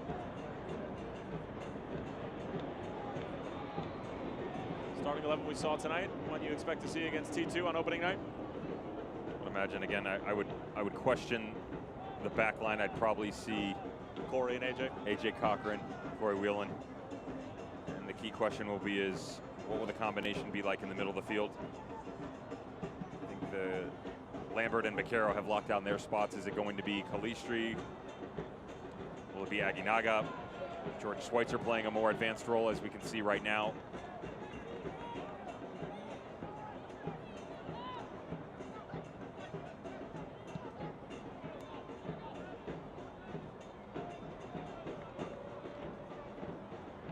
And of course, the question on everybody's mind, where does Santi Moar step into this thing? You can't tell Junior Flemings to have a seat. Good. He won't be happy about it. Remind me to be there for that when that happens. In the opening game, definitely not. And Dadashov doesn't have a great showing tonight. Lagos Kunga has shown us some impressive stuff in the preseason. But you know what the crazy thing is with Junior? Is that he did play a central role for Jamaica in the Gold Cup this past summer. You theoretically could put him there. I don't think they Speedy ever Williams would. played center back. But I'm not doing that if I'm John Hackworth. That was out of necessity. That was it. Still happened.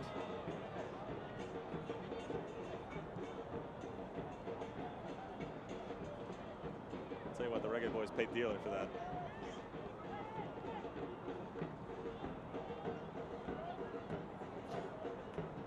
You have to remember for Real Salt Lake, they're also missing. Never Martin Louise. He picked up a red card in the Western Conference semis versus He Seattle is a Sounders, beast. and he's going to be a massive impact. That's obviously not there tonight, and that was kind of talked about where they're kind of getting everybody ready for week one. Again, a week away, and how does that shape out? Doesn't get the repetitions, going to be suspended for that game. It's amazing how that carries over literally 4 months later. It's happened to me multiple times, believe it or not. The first time was from middle school to high school. What? 12 years old, leaving 8th grade, city championship game we didn't win. Had a few choice words that will not be repeated to the referee, and I was told I would be suspended in high school. They followed through. They called my bluff. People don't forget. Nope. Look at the work rate from Lagos Kunga. He's got a crazy amount of speed behind him. Watch him. And this is the youngster, Dennis Conte, that Rick Shantz has talked about. They might put him on a first-team contract. He's very young. He won a Golden Boot at the Youth National Championships and the National Championship just a few years ago. His team would make it back. They're actually losing group stages at the U16 level, won it at U14s, and they're floating around right now trying to find his way. Not exactly sure where he's going to end up. You get an opportunity to, as an outside midfielder, study under the tutelage of the likes of Junior Fleming, Solomon Asante, and Santi Moar, only 18 years of age. That's not a bad look going forward. He's got some speed of his own. Great footwork. Can strike a real nice ball, too. Here he comes. Now wide, back for Conte. Pass away. Kunga took a slip before he could even attempt to make a play on it.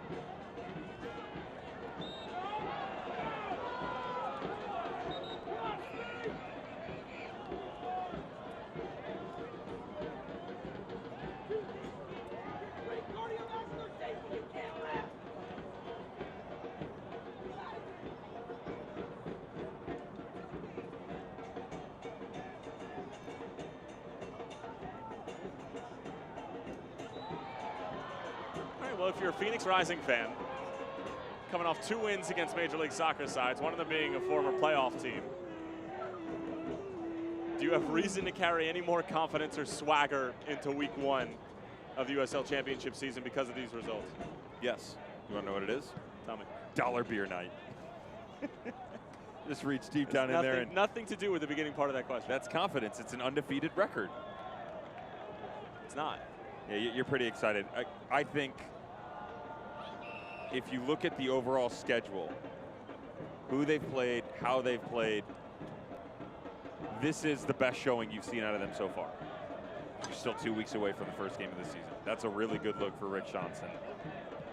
You know, now what's next?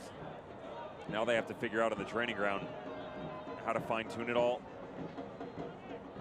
Work on your set pieces, the locker room. Make sure everybody's getting along. So they're going to form groups and have fun there. And if you're Real Salt Lake, wasn't bad, wasn't good. It's a very up and down night. Justin Merrim. Silky feet here. On Ledbetter, gets it across.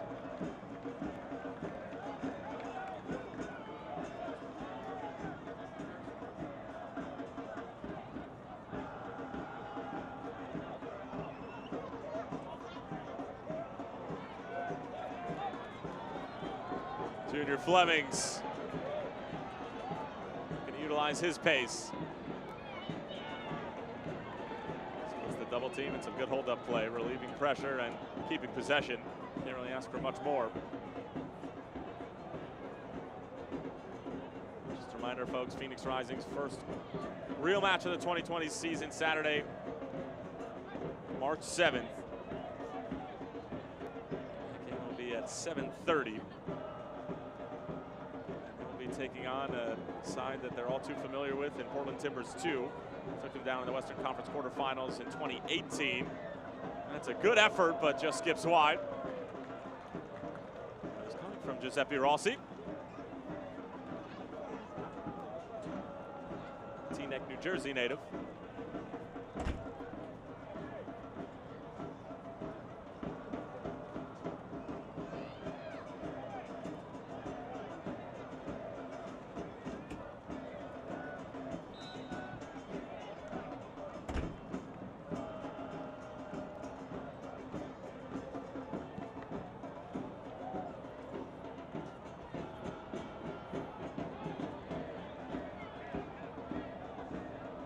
John McCarroll goal of the year so far?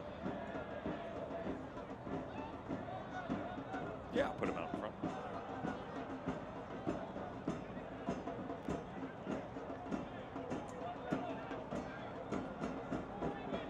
How quickly will it take to see better than that in 2020? 2, 3, 4 weeks? That was a special goal. Farther down the line. Left foot. Yeah, you got to go farther. Left foot, leaning back, going to the far post. On the has bounce. to reach behind him. It's not an easy strike whatsoever.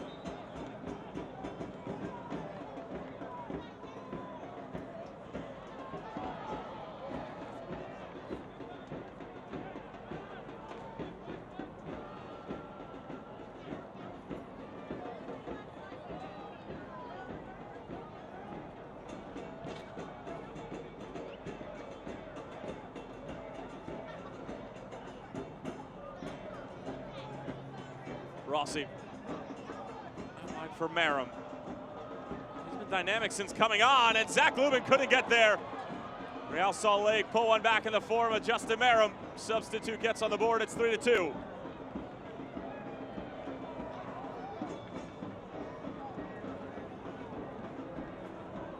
This is why they brought him here. Quick-witted, and the acceleration and tight-knit spaces, second to none when he's at his best. That's a really good look at Justin Merriman. He was down on the byline a second ago, danced all around this time. Tango's the wrong direction on the right side against Austin Ledbetter. Tucks it home. Probably going to be too little, too late for Real Salt Lake. That's a good look of what they're looking for out of Justin Merriman out on this left wing. Just 2 minutes of stoppage time.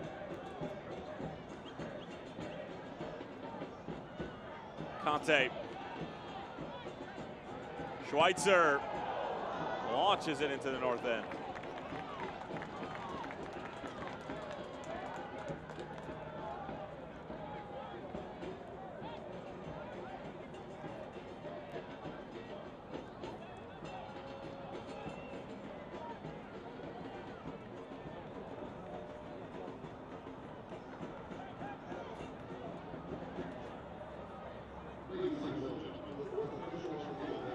Fourth official making it official.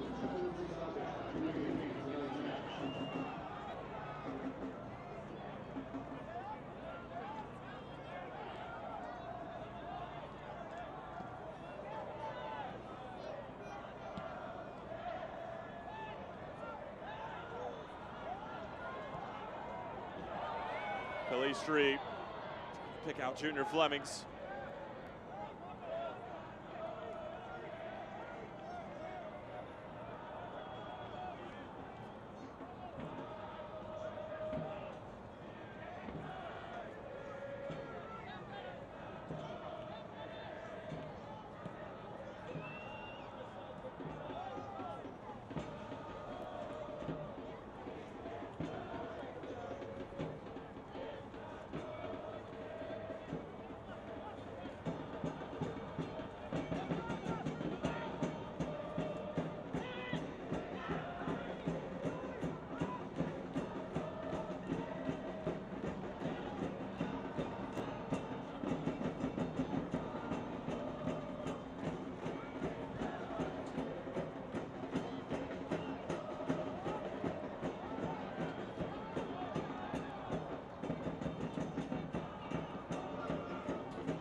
Salt Lake, we're being patient. Potentially back an equalizer in the final moments, but most likely we'll do it as Phoenix Rising will finish up the Visit Tucson Cup with back-to-back wins against Major League Soccer sides. First Sporting Kansas City and now Real Salt Lake. Perhaps one more chance out of here for Freddie Juarez's group. Rossi wants it, gets it. Dinks it over the top. What a ball. Lubin makes an incredible save. Rusnak looking to pick out an option. Wheeling gets a touch to it. Cleared away by Conte. What a ball from Giuseppe Rossi, and that is how we will end the Visit Tucson Cup. Phoenix Rising, 2 wins. They take down Real Salt Lake by a score of 3-2 despite a late attempt by Real Salt Lake to get back into the game. And here's a look at our Arizona hometown law firm man of the match. And it is the man who found the top pins midway through the second half in John Baquero. Devin Kerr, your thoughts on the night and your thoughts on John Baquero's performance? His performance was spectacular. Lights out on the strike in the upper corner again. Could easily be goal of the year for this organization. We'll see how that pans out, but nice to see him not necessarily hitting full stride. Definitely getting the starting line faster than anybody else. At least on the pitch tonight, good tempo, good control, excellent vision, and I think they're ready to get going. 2 weeks away, but those boys are itching to get back to business. Final score 3-2, Phoenix over Real Salt Lake. Stay with us, post-game coming up next.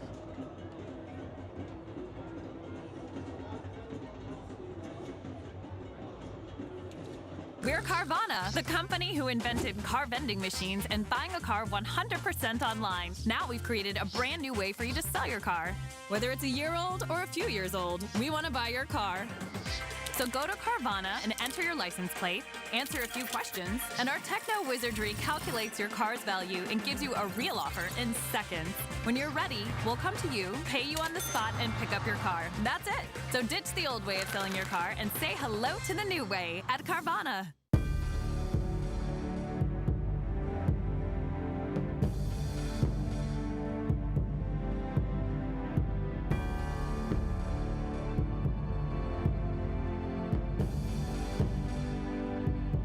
Equality Health is giving doctors more time to be doctors, so they can give you the care you deserve. Ask if your doctor is part of the Equality Health Network today. Equality Health. Caring is back.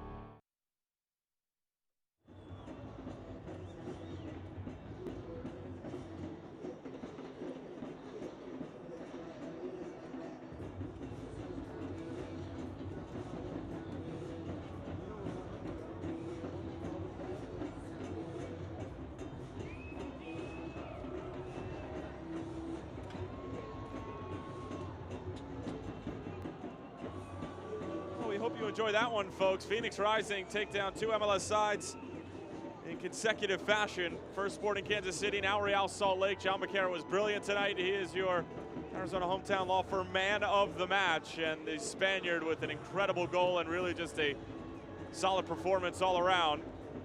And we'll take a look at how it all went down. And for Phoenix Rising Football Club, Devin, probably the most complete performance that we've seen out of them in this preseason tournament. You kind of got the idea they were headed that direction when you saw the lineup card in the 11 that they were willing to put on the field, especially considering the competition that was on the other side of the pitch. RSL, no slouches themselves, as Freddie Juarez deciding to go with a pretty strong lineup himself. He would come off a deflection the first goal, and the likes of Joey Farrell, John Baquero, nice strike in the upper corner. McMath could not get to it. That was the equalizer. I really thought Real Salt Lake was going to have a lot more opportunities to stick it in the back of that. Unfortunately, after the second one went in on poor decision-making and poor communication on the back line by Real Salt Lake, they seemed to fade from the game a little bit, and you would end up with this wondrous goal by John Baquero. Right one actually falls a little bit, probably wanted it on that right-hand side, instead falls to the left, and watch him just reach back and uncock this thing into the upper corner. Pick that out. You are welcome. Preseason, I think not. 3-1. Never looking back. It's worth about 17 more looks. We'll give you one more, and that one's not bad. Maybe one more. It's that good. No shot. Dad's proud. No keeper in the world is saving that. Just telling you right now. Real Salt Lake, though, Devin, late in the second half would start to put something together. He brought some nice energy, Justin Merrim. Thought he did a really good job. Again, they'll bring him in for his speed.